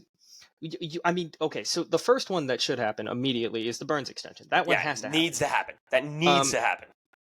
Because the one thing that I think is going to drive me the most insane seeing this team, because they're so close to me, like just up the street. Mm-hmm. You don't make a big move in the winter to make your rotation better. People are going to start to question whether you actually want to win now. They're going to question if it's just not the same ownership group, just new guys, basically. There's new guys with the same mentality. Exactly, that's what I mean. Like it's the same idea of we're gonna make a good farm system. We're gonna try and basically be the Royals, basically, where it's like we're gonna act like a small market team when we're not. Like we're not a small market team by any means. Yeah, and they're one of the richest ownership groups in baseball. Like that would just be so frustrating, especially as a just as a baseball fan in general. You'd be like, oh, I thought it was finally going to be different. Exactly, and that's especially when you drafted as well as they have, perfectly, like almost perfectly. And I mean, they even got Vance Honeycutt now. Like, yeah, we did take two of their best pitchers from their staff for Gregory Soto, which I thought was hysterical. But yeah, that's Seth what I mean. Johnson, like and something like, I don't remember what his name is. If I'm an Orioles fan, I'm looking at this offseason. I'm going, you better do something, or this trade deadline. I mean, I'd be going into the offseason going, you better do something this offseason, because otherwise, I'm going to be very questioning what the hell you're doing. But because, think about it. If you get into, say, realistically, the Orioles are young enough that the window is very open. Long. It's very open. A very long window. But Burns is not the youngest guy. No. Ray Rod, I still don't know how much I trust it. Exactly. Bradish is hurt. Bradish isn't coming back until maybe midway next year. Yeah, maybe? Exactly. And that's like a best case scenario right now. And so, basically what you're making is a team with a really good offense and no pitching again. And what wins World Series? Pitching wins World Series. Because think about it. When you get to the next offseason, the Phillies are still going to have a good pitching staff. We're going to get Andrew Painter. So Taijuan Walker's gone. So our pitching staff gets better. Thank God Taijuan Walker's gone. Oh, my God. Taijuan Walker's gone. So our pitching staff gets better. You said to say that 5 times? Yes, I do. I really do, because I need to put that in my brain and just have that. I want that to be the clip thing. Taijuan Walker is gone. I need that. You don't even need Painter pulled up. You just want Taijuan Walker gone. Yes, we could literally pull anyone out of the stands to pitch every 5th day, and I'd be happier than what is currently the situation. Dude, he got roughed up in his first start in Double-A, so yeah. Get another blister, dude. It's over. Pack it up. Hang them up. The Dodgers pitching staff is going to be disgusting next year too. They're going to be stupid. It's going to be even worse. Because I'm promising you, they're extending Jack Flaherty. I promise you, they're extending Jack Flaherty. I think it depends on how he goes, but he was nasty yesterday. I know, That's what I'm saying. But that's the thing. I agree that it depends on how he goes. But Jack Flaherty's from the area. He grew up a Dodgers fan. Like, he's gonna. I'm interested to see how many of those starters that they have right now that are all hurt that they just let walk. It's gonna be. They're gonna have to let like 3 or 4 of them walk. I think they're gonna have to let Walker Buehler go. Yeah, I think they're gonna have to let either Dustin May or Tony G go. I think they're more likely to let Dustin May go than Tony G. The reason I say that is because Dustin May's been hurt every year. That is true. Every year. That is true. And it's not been slight injuries where, like, Tony G doesn't have a severe injury history, technically. No. But Dustin May, it's like something devastating every single season. And esophagus tear this year? Yeah, but esophagus, like, what the hell? We talked about that last episode. How? Whatever. Like, that it just doesn't even compute. Like, that doesn't make sense. And, like, so I think they'd probably let May walk. May probably needs a change of scenery at this point because he just can't stay healthy in LA. So, like, screw it. You know what? Maybe he goes to, like, Detroit and is better there. Who knows? I mean, it's Comerica Park. Anything can happen there for pitchers. Yeah. And you know what? If the Dodgers let Buehler walk, there's going to be a number. There's going to be a number of teams who are going to be trying to get him. Well, absolutely, 100%. Because his ceiling is. You know who should rip that immediately? The Orioles. The Orioles should be all over that. I agree. Completely agree. Like, I mean, his potential. Why not? Yeah. Like, why not? Because you already, if you do the right thing and extend Burns, Walker Buehler's right there. Yeah, and Walker Buehler, his ceiling is Cy Young potential. Like, but you know who who would make a lot of sense? Max fucking Fried. Yeah, Max Fried would be a perfect fit for Baltimore. Just up the road. The problem is he, like Jack Flaherty, also grew up in LA, and LA, they got money. They got a lot of it. And they're willing to spend it. It's not like the Orioles don't have money, but it's gonna come down to, are you willing to spend it? Exactly. Are you actually different from the last ownership group? Yes. With the Orioles, panic button's not on, but if this next season, to begin the season, if Corbin Burns is not on that team, panic button is on. Even if they just let him explore free agency, I'm gonna be like, I'm panicking. Yeah. I'm panicking. Yep. I mean, they took a flyer on Trevor Rogers. Obviously, they should take a flyer on Walker Buehler. Anyone we just named. Yeah. Anyone we just named. Yes. And you know what? At this rate, take a flyer on all of them. Yeah. Because your staff right now is Kyle Bradish, dead. Corbin Burns, great. Free agent next year. At the end of the year. Be an Oriole.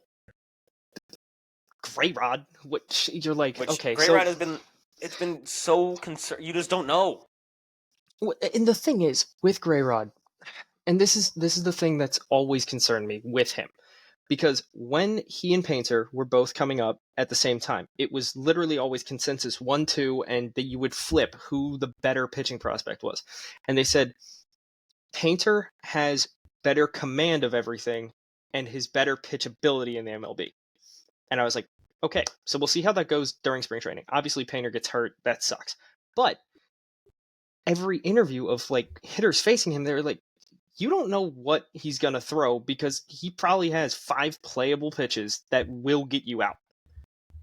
Like, he is with Grayrod, it's like, I don't know if he has a signature out pitch. Like, is it his slider to I was going to say, maybe to righties? It's his fastball. Like, yeah, and that's the thing. That's not going to work every single time. Shit, It didn't work against the Rangers in the wild card last year. I mean, well, not wild card, but right now it's not like he's getting unlucky because his ERA right now is a 3.86 and his expected ERA is a 3.74. So it's like he's playing exactly like his numbers should show that he's playing. Which is not a 2. It's not a 2. And it's maybe a 3. Yeah, I mean, a 3.86 is a bad 3. Like, yeah, it's like that's not a contending team's 2. normally. Sorry, I got a phone call, and my headphones aren't even attached. Oh, that's because it's attached to the laptop. Okay. It's not a contending team's 2. Hang on. Can you not hear me? My mom has called me twice, so I need to answer this to figure out what the hell's going on real quick. Gotcha. I'll be here. Hello? I'm recording an episode of the podcast. No problem. Okay, we're good. I just wanted to make sure that wasn't an emergency. Yeah, no, that's more than fair. But like with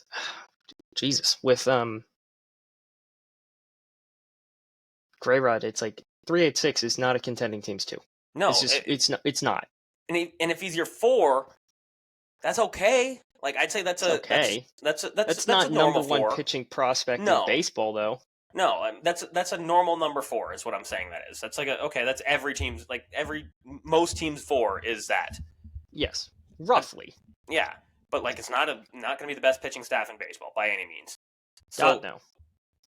They need to supplement that starting pitching staff this offseason. Getting back to trades real quick, just running through them. Jorge Soler back to the Braves, which LOL. They didn't collect the last Infinity Stone, which was Jock. Yep. They did not get Jock Potter. Jock. So they cannot win the World Series this year. They would have.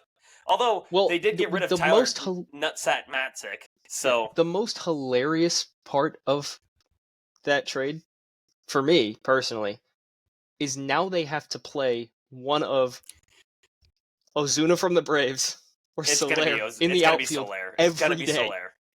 It's going to be Soler. They cannot put Ozuna from the Braves in the outfield. He is beyond bad. Could you imagine him making another one of those climbing? Doesn't need to climb, didn't even need to jump. Yeah, no. Bad. Did someone put like the Titanic music on that? Yep. Then we got Frankie Montas went to the Brewers. Cool. Oh, he's still alive. Okay. Yeah. Kikuchi to the Astros. Which good for the Astros because they needed some consistent starting pitching. I believe he got roughed up his first start, but yeah, I still like that trade. The other part of the Dodgers trade where the Dodgers, White Sox, and Cardinals were in a 3-team trade where we got Eric Fetty and Tommy Pham, and we gave up Tommy Edman, and I'm sad. Big sad. The return the White Sox got was awful. It was Miguel terrible. Vargas, Gerald Perez, Alexander Albertus. There was another name that was accidentally included in the first release, and if that one had gone through, I would have been like, okay, that's actually fine. Because he was like the number 2 prospect in the Dodgers system. But then they were like, actually, he wasn't in it. And I'm like, well, that's terrible now. Yeah, it was not a great trade for them. Then the Royals acquired Mike Lorenzen, who started off the season great, but went back to being who he normally is. Michael Lorenzen. Yeah. Jesse Winker to the Mets. Did like that one for the Mets. I did enjoy that one a lot. We already talked about Carlos Estevez from the Angels to the Phillies, which did like that one for the Phillies. Jazz. That's a big one that we missed. Jazz Chisholm Jr. to the Yankees, who apparently turned into Barry Bonds, like out of nowhere. They're already calling them the Big 3, and I'm like, stop, please stop. Well, the thing is, Jazz is gonna end up hurt, and he always does. It's not That's even the thing. Not that I'm like I don't. I don't want him to get hurt because he's entertaining normally ish when he's healthy, but it's like he's never shown the ability to stay healthy. So. Well, and then not what I'm saying. Like it's just call him the Big 3. Makes me think MVP caliber players. It's like no. Jazz Chisholm has a career OPS of 756. So yeah, he's had one good season where he had an 860 OPS and was an all-star, but other than that, has not shown me that he's a Big 3 contender. That's a ridiculous statement, which don't get me wrong, he's killing it right now. But, no. Oh, also, I forgot the Orioles acquired Zach Eflin, which, again, why? Yeah, I completely forgot about that one. No, he's not like bad, but he's not a put you over the top. He's got over a 4 ERA. Yeah. Yeah. They did what the Cardinals did and added another 5. 2 number 5s. I said Arozarena. Oh, AJ Puck to the Diamondbacks, which was just confusing. That one was really weird. Did you see the prospects they gave up for him? Mm-hmm. Mm-hmm. It was like literally Barry Bonds. Yeah. I remember I was going to talk about that. Yeah, the 2 players they gave up, one of them's got over a 1. OPS, and the other's got an 850 right now. The guy with the over a 1. It's like he's hit like 38 bombs in the minors. Yep. I didn't understand that trade at all. I didn't even understand how he's not in the majors right now when I saw those numbers. I was like, especially when he's help. He was with the Marlins. Like why? I mean, and AJ Puck's got a 4.18 ERA this year, so it's like it's like that's not a difference maker. No, AJ Puck was trying to be a starter this year for some reason. Yeah. Well, I mean, he came up in the major leagues as a starter, or originally as a starter, I believe. Oh my god! And like the Marlins' total payroll right now is objectively hilarious. It's $15 million. I'm not kidding. For a full 26-man roster, their payroll is $15 million. Holy shit!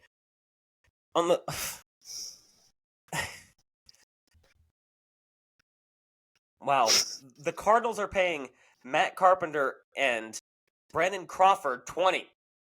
Yeah. 21 actually. Are paying their entire 26-man roster $15 million. Sell the fucking team. Jesus Christ. Oh my gosh. Wow. That's just bad. It's just bad for baseball. It's awful. Shame. Great shame on you. Like, where can I... Do I have... I don't even know if there's a boo. Dishonor on you! It's like the Marlins. clip from Mulan where Mushu's like, dishonor on you! Dishonor on you!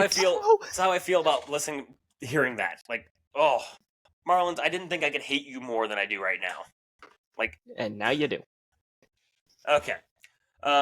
That's honestly the last trade that was like... I mean, there's a bunch of other ones, obviously, but those are, I think, the big ones that deserve being mentioned.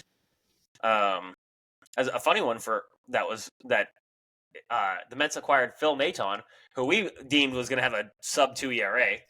It was the most obvious sub-2 ERA ever. It was. And then... The Rays didn't fix them, shockingly. They're usually really good about fixing everybody, including, apparently, Dylan Carlson, which I thought was unfixable. We have 2 say no to walks, which we said before doesn't happen as often. And then there was a weird episode where we had like 4 in an episode when we were doing them twice a week, too. Yeah. So with that, you can read them. You can read them in the listed order that they're in. Yes.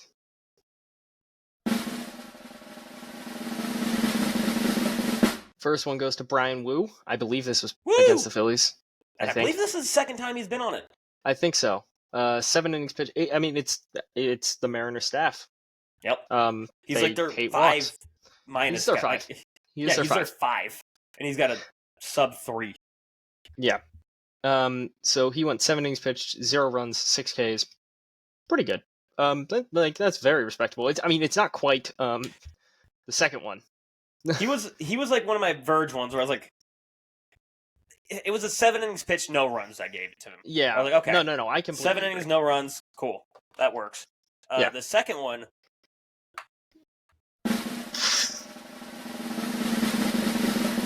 Spencer Schwellenbach, which yes. I hate this because I had this guy didn't look like he was going to be anything really, and then the Braves moved him to a different side of the rubber, and apparently his pitch mix is ridiculous. He throws like 7 pitches and he splits all of them evenly. Like the guy doesn't throw any pitches more than I think 19% of the time, which is crazy. Oh. Because I remember when the Phillies faced him, I saw it and I was like, oh, what the fuck? Because it's like, if you mix pitches like that, how in the hell are you supposed to even know what's coming? So he went... You gotta guess, is what you do. Yeah. His savant is nasty. I know. His 7 innings pitched. Is pretty sexual. 2 hits, 0 runs, 11 Ks. So he was fucking... Oh my god, you're not even lying. So 4-seamer, 24%. Slider 20%, cutter 17%, curveball 14%, split finger 13%, sinker 9%. It's a ridiculous mix. It's like you Darvish. Like it's the Braves got a white Yu Darvish. Yep. Interesting. Go figure. And he's also 20. He's only 24 too. Yeah. Ooh, this kid might be something. He might actually be something, which is crazy. Which, again, the Braves. Because he wasn't. How do they keep doing this? I don't know. The Braves pitching lab. It's witchcraft. It is witchcraft because Every AJ Smith-Shawver was supposed to be better, and AJ Smith-Shawver sucks. Now he sucks now. He might not suck in a year. Think about how good the Braves pitching staff would be if all of them would have panned out exactly like they showed they all showed it in the big leagues that they can do it. Like if Ian Anderson continued to do what he was doing, if Max Fried is doing what he's doing. Other than Max Fried is still Max Fried. Spencer Strider never got hurt. Ronaldo Lopez continued doing what he was doing. Mike Soroka, Huascar Yanoa, like all those guys who they showed it at the big league level for basically a full season, most of them. And it was just like... Did you say Ian Anderson? I think you did. I said Ian, yeah, he was the first one I said, I believe. Yeah, and I'm like, my God. And then now they got this guy who I'd never heard of until this. I thought it was a made-up name when I first saw it. I was like, who? That is, it's a made-up name. And somehow the Braves, they just keep doing it. Like, it's some ridiculous. pitcher you've never heard of before. They make their major league debut, and it's like, oh yeah, by the way, he's going to have a sub too. And you're like, how?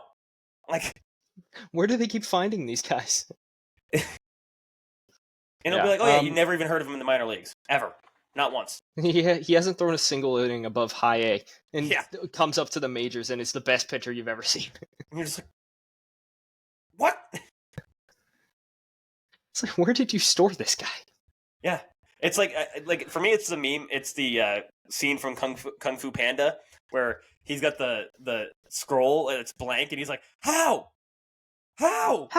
Like, I don't know." It's like that's the Braves like answering that question. I don't know. Like we just keep throwing them up, and they keep getting good.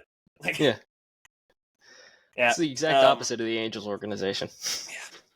The Angels like, look, we're drafting pitchers. None of them are good. Like. Not a single one. We went an entire draft where we drafted nothing but pitchers, and not a single one was ever good. Yep. Run through the standings real quick to close this shit out. I will run through the standings. All right, so the Dodgers are still in first. It's getting weirdly tight at the top of that division. I was going to say about that. It's getting tight. It's getting weirdly tight. It's getting, yes. For a division that it shouldn't be tight at all in. No, the Diamondbacks are only 4.5 back, and the Padres are only 4.5 back. Like the Giants only playing good ball. The Giants only being 9 back is very weird. Like that should be a much more significant gap. You spent $1.2 billion this offseason. And honestly, close to the Giants. Like I said, the Padres have been playing good ball. Like really good ball as of recently. They're 8-2 in their last 10. So are the Diamondbacks. I know. So, I mean, if I'm the Dodgers, I'm getting a little nervous. They just got swept by the Padres recently, or the series before this. I'm feeling if I'm them, I can hear them breathing. Since the All-Star game, the Padres took 2 of 3 against the Guardians, swept the Nationals, took 2 out of 3 against the Orioles, swept the Dodgers, and they're right now 1-2 against the Rockies. And I believe they're playing the Rockies right now. And they're going to beat the Rockies. Yeah. Yep. And then so you got the Giants after that. They're 56 and 57, and which is it's not 500, but it's like What'd you expect? Okay. Colorado Rockies are 41 and 71, and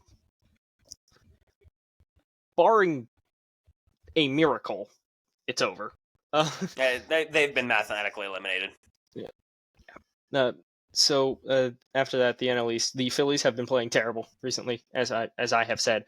Are gonna win today, unless there's a complete. If they don't win today, Brendan might not be around. I'm setting something on fire.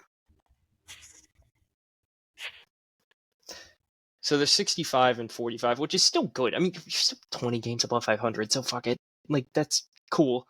But the Braves are only 5.5 back. I was gonna say that's not No, and that's the thing. Like, it's totally possible that the Braves end up winning the division, and like that would suck. But like, it's totally possible. The Braves are 6-4 in their last 2. They just lost to the Marlins again. Yeah. I don't know. I don't know what to make of that. I mean, they split a series with the Marlins, which is like... It was a 4-game set, and they split. I mean, they've been playing okay. It's not like they've been playing, like... Realistically, if the Braves were playing great baseball right now, they probably could have already... We'd be in serious It'd be close. trouble. It would be. Yeah. You guys are like 2 or 3 games back. It's still close, but realistically, if we win today and we actually get on a roll, we could extend the lead again. So who knows? Yeah. Maybe it happens.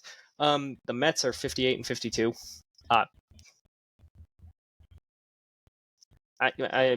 They're existing. They're in the playoff picture right now. They're only 1 game back from the wild card. Oh, they're not. Oh yeah, they're one right. game back. They're 1 game from back. the wild card. Yep. Which is crazy to me because that means that. Okay, yeah, 3 right now. 3. So you got 3 coming out of the NL West, and 1 coming out of the Central. So after that, the Nationals are 51 and 61, and the Marlins are 42 and 70. You got 3 coming out of the NL West, and then 1 coming out of the NL East. The 2 coming out of the East.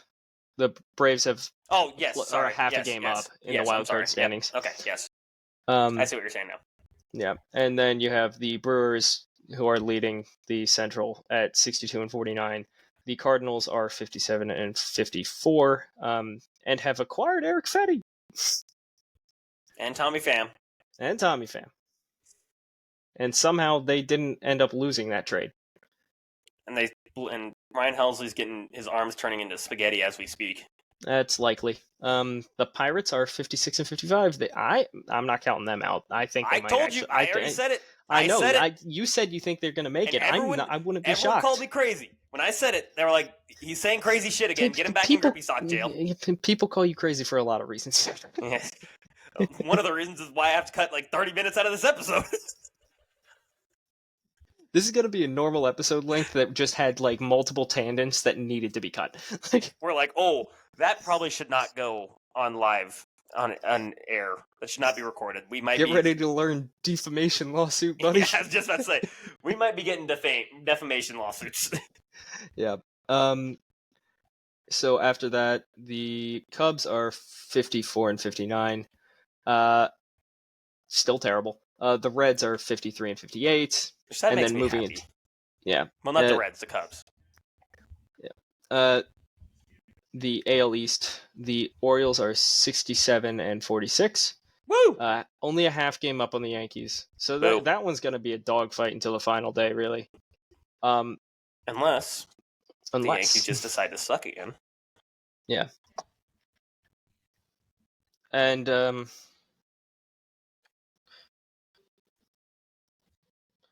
so then after that, you just have a system reboot?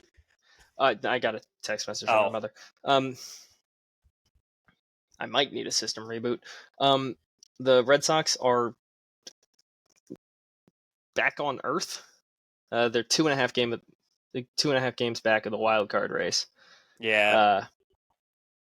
So maybe you should have sold. Jared is very upset. I'm sure. I'm sure he's heartbroken somewhere. They did just take a series against the Rangers. Everyone's Mariners. Taking a series against the Rangers this year. It's true. The Mariners, their World Series hangover needs to be studied. It's crazy. Mariners, and then they lost the series to the Yankees. Yeah. Which, ouch. The Rays are above 500 somehow. Hey, I'm calling it next year. They're going to win the division. Aaron Savali has been. Have you seen Aaron Savali's he's been in every single pitching lab, like renowned pitching lab, and he sucked in every single one of them. Yeah. Yep. That's incredible. Yep. But yes, the Rays will somehow win the division next year. Well, yeah, because every trade that they traded this year, Dylan Carlson's going to hit 30 bombs. Christopher Morel's going to hit 60. Christopher Morel's going to hit 70. Yeah. He's going to break the home run record. Yeah. And then the Blue Jays, well, they're dead. So, yeah, 51 and 60. The fact that they did not ship Vladdy off blows my fucking mind. If there was anybody on trade deadline that should have been moved, it was Vladdy. Yeah, absolutely. I mean, imagine him at like Cleveland right now. Well, where I saw him fitting snugly, I mean just perfectly, was in Houston. Yeah. Why would he they need a first baseman that hits bombs? Could you imagine him being on the lineup with Yordan Alvarez, Jose Altuve? And the Crawford boxes? Yeah. Yeah. My God. I'm so glad it didn't happen. I'm so glad it didn't happen selfishly. I mean, honestly, if that would have happened, the Astros are another favorite to win the World Series again. Oh, their odds immediately, they become the favorites. Yeah, because... And they're 57 and 54. Yep, and the Orioles, it's because the Orioles are scuffling. Nobody trusts the Yankees starting rotation, which we called. Nailed that. Yeah. And then no one trusts the Guardians. Nobody's trusting them. Which, if they win the World Series this year... LeBron's back to Cleveland. I don't even know what I'm going to do. I'm just going to be like, how? Again, it's going to be the scroll. How? I don't know. But yeah, there's another one. Jesus Which I think we've already said that on the air before, but... Steven Kwan hit the dumbest home run against the Phillies. I mean, it was a ball. It was fully a 98-mile-an-hour sinker in on the hands, and it was an inside-out swing that he pulled 390. It's the dumbest home run I've ever seen. I don't understand it. I don't understand how Steven Kwan somehow has pop. It makes no sense. I mean, he's hitting 330 with an 867 OPS. His career high OPS was a 772, and that was his rookie year. Yep. And he has 11 home runs. His career high was 6. I think they're cheating. I don't know. I just don't understand. I can't. No, we actually have to get into this. This is something we said we were going to get into eventually. The Royals home and away splits. That one, yes.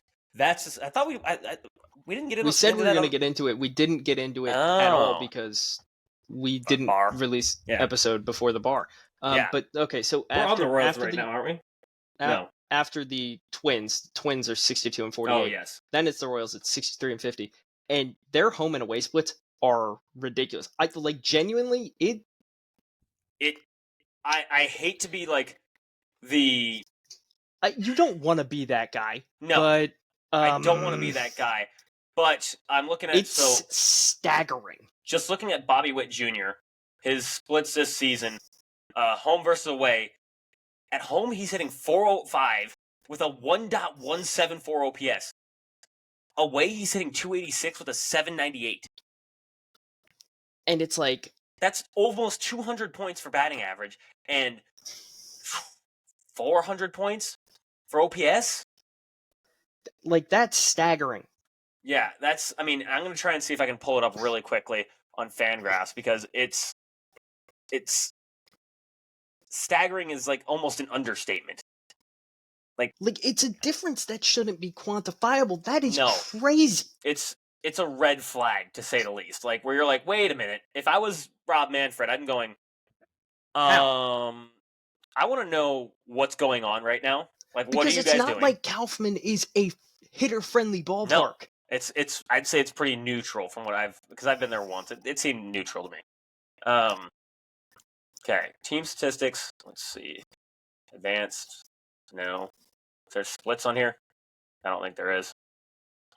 I've seen it somewhere, and I don't know where. It's probably, no, not Savant.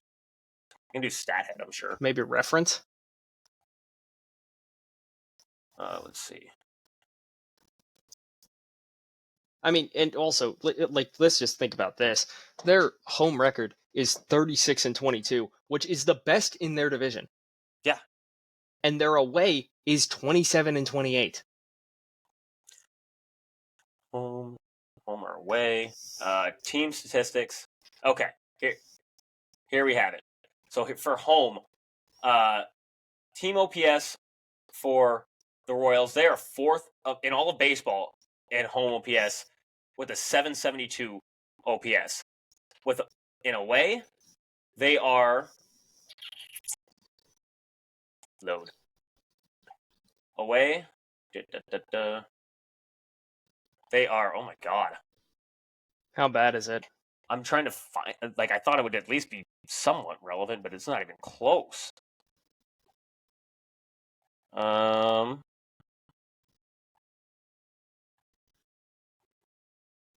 Wait.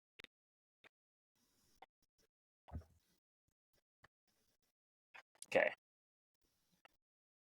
Oh, this is don't give me all the years. Jesus. Every year in that's what it Royals was. history. Yeah, it gave me every year in baseball history. I'm like, no, I want to know this year. Okay. So, and I'm probably gonna go back and double check the other one. So, in away games, they are. Oh, I think I saw it for a second. No. Okay. Just I can't see ROY for some reason today. Oh, probably because I'm looking for Kansas City. I'm an idiot. Okay. They are 23rd in baseball in OPS away with a 664. That's astounding, dude. 674. Sorry, and I'm gonna double check so I don't defame the Royals because I might have been just doing racking up the defamation charges. Yeah. So and then I was right, and then at home there's 772. So 672 to 772 in home versus away. That's 100 points. Batting average. They're the best team in batting average in baseball at home. In all of baseball, they are the best. A team with Bobby Witt and nothing who else. Then by batting average, they are 18th with a 236. It's 50. That's 50 points. That's bad, dude. Like that, and you never want to be like, oh, they're definitely cheating, and you can't. I don't want to be that guy. I can't say for sure that they are, but it's definitely worth thinking about because that is a huge difference. I mean, it's like for me. I compare it to like the spider tack accusations, where it's like, look at the spin rate differences. Like, if you look at it, clearly something's being used. This is enough. This is enough to say. This is probable cause. It is probable cause. It is probable cause. 100% is probable cause. If I'm Rob Manfred, I'm looking into it because I'm looking into it at minimum. I'm looking into it because oh my god, how is it this different? Yeah, and it's happening with your best players and your worst players. It's everybody on the team. So it's like, man, I don't know how to quantify that. And God, and honestly, I hope to God they're not. Because, I couldn't, I wouldn't be shocked if it comes out that they were. I know, and the reason I say I hope to God that it doesn't, because prime suspect A might be this year's MVP winner. Like, Bobby Witt could win MVP this year, and if it comes out that the Royals were cheating this year, we saw what happened to Jose Altuve. He's going to become the most hated player in baseball. Yeah, and I'd hate that for baseball because I love liking Bobby Witt. Like, it's fun to watch it. He's a fun guy to watch. He's a lot of fun. And it's, like I said, it'll be exactly what happened with Jose Altuve. Even if it's the same scenario where there's a lot of evidence that says Jose Altuve was actually against this. He just didn't rat anybody out. But doesn't matter. It doesn't. It's a black stain on your record. It's a huge black stain on their record. And I would just hate to see that for Bobby Witt specifically, but for the entire team in general, and for baseball in general. Bobby Witt's going to have a long career where he's associated with he cheated, and he's probably not going to win the damn World Series this year. They're not good enough to win the World Series. I agree with you. But they got to play more than half their games away, so there's a problem with that. They don't hit well in away games. It's just I'm going to look up one more number just because this one's This one might break me. Okay, home runs. This away game home runs. The Royals are 16th with 60 home runs away. It's just like middle of the pack. Yeah, it's middle of the pack. And okay. If you say first, I'm gonna lose it. No. Okay, so home runs are pretty much spot on, right in the. They're pretty much the same. 60 home runs away too, or home too. Actually, they're exactly the same. Okay. That's nice. It's good to see. But I'm still with the other numbers. The other numbers are suspect. Concerning. Yeah, I'm suspect. All right, we've been on that for a little while. Yeah, go back to the. After that, Detroit Tigers 53 and 60. I don't think they're making the playoffs. We had a bad pick. Sorry, that was a bad pick. Unfortunate. I wanted to believe in the Tigers. White Sox. They suck. Baseball team. We dove into how bad they suck. Yeah, they're 22 and 87. No need to. Oh, Jesus Christ! The run differential is minus 247. Holy shit! God damn! I feel bad for their team, like the players on the team, like having to get up every single day and just be like, "Time to get the shit kicked out of us again." You just know you're a fucking White Sox fan. This is miserable. Okay, so the Mariners are 59 and 53. Surprisingly, plus 30 run differential. They've turned it around with run differential. Like I don't know how that even happened, but Randy Razor. Yeah, Randy. The Astros they're close, so it's like this is gonna be an incredibly stupid final week of the season again. Yes. They're 5 games back of the wild card. The only one team from this division is making the playoffs, and thank God. I won't say thank God, because the reason I don't say that is because all 3 of the top 3 teams in the AL West scare me far more than all 3 of the teams in the AL Central. The top 3 teams in the AL Central in the playoffs. Well, that's why I'm saying thank God only one of them are making it. Oh, okay. I see what you're saying. Okay. Yeah. I was taking from the perspective of I would love to see Jacob deGrom, Max Scherzer, and Nathan Eovaldi be the top 3. No, I wouldn't like to see that. God, am I a sadist? You're saying that because you don't want your team you don't want your team to have to face them. Yeah, I'm saying it as a team who I already know we're not making the playoffs. I know that it says we're close. I'm calling it now. The Cardinals don't make the playoffs. Okay. And Ollie Marmol gets another 20-year extension. Cardinals fans love Ollie Marmol. Extend Ollie Marmol. They don't. Yeah, the Rangers are still hungover. It's 53 and 59, and at this point, I don't think there's any hope for them making the playoffs. Yeah, they'd have to go on a crazy run. It's not impossible, but they need a miracle. Well, Corey Seager's been a shell of himself this year. Well, that's not. He came back though. Like, if I'm not mistaken, no, he did come back. He had a series, like a straight Homer series. I'm talking about after that. Like recently, he's been going off again. Well, yeah. Okay. He's up to he's up to an 845 OPS. Oh, okay. Well. Yeah. So good for him. I mean, it's not last year where he was an MVP winner, but the Angels 45 out of your shortstop. I'll take that. Yeah. The Angels have no pitching. Yeah. Because they have the worst run differential in the entire division. Oh, I thought you were going to say baseball. I was like, there's no way they're worse than the White Sox. Oh, come on. No. No one's that bad. They're 48 and 63 with a minus 97. And the Athletics still have to baseball play games. Team. Yeah. 46 and 66 with a minus 72. Which I was listening to their broadcast the other day, and it was great. They had Chris Carey and Dallas Braden. I was so happy. Make that the normal one, man. So fun. Yeah. I have nothing else. Would you like to wrap it up? Yeah. Follow us on Instagram at the Baseball Diaries. Follow us on YouTube at YouTube at the Baseball Diaries Pod. Spotify at the Baseball Diaries. Twitter at the BB Diaries. And then Say No to Walks on Twitter as well. We will be back now every Sunday and Thursday as planned. It's been a weird episode. I don't know why neither of our brains were functioning at all. Episode. I don't think we have full function back yet. Yeah, I think we still have a hangover from the bar, and I might still have a hangover from my birthday too. So, yeah. So this episode was 2 hours long, but I'm sure that's probably going to end up being about 140. We're losing a lot of this. Yeah, it's going to be a lot. This is going to be my most edited episode since episode 1, where we had the biggest technical difficulty ever. Yes. All right. Yeah. All right.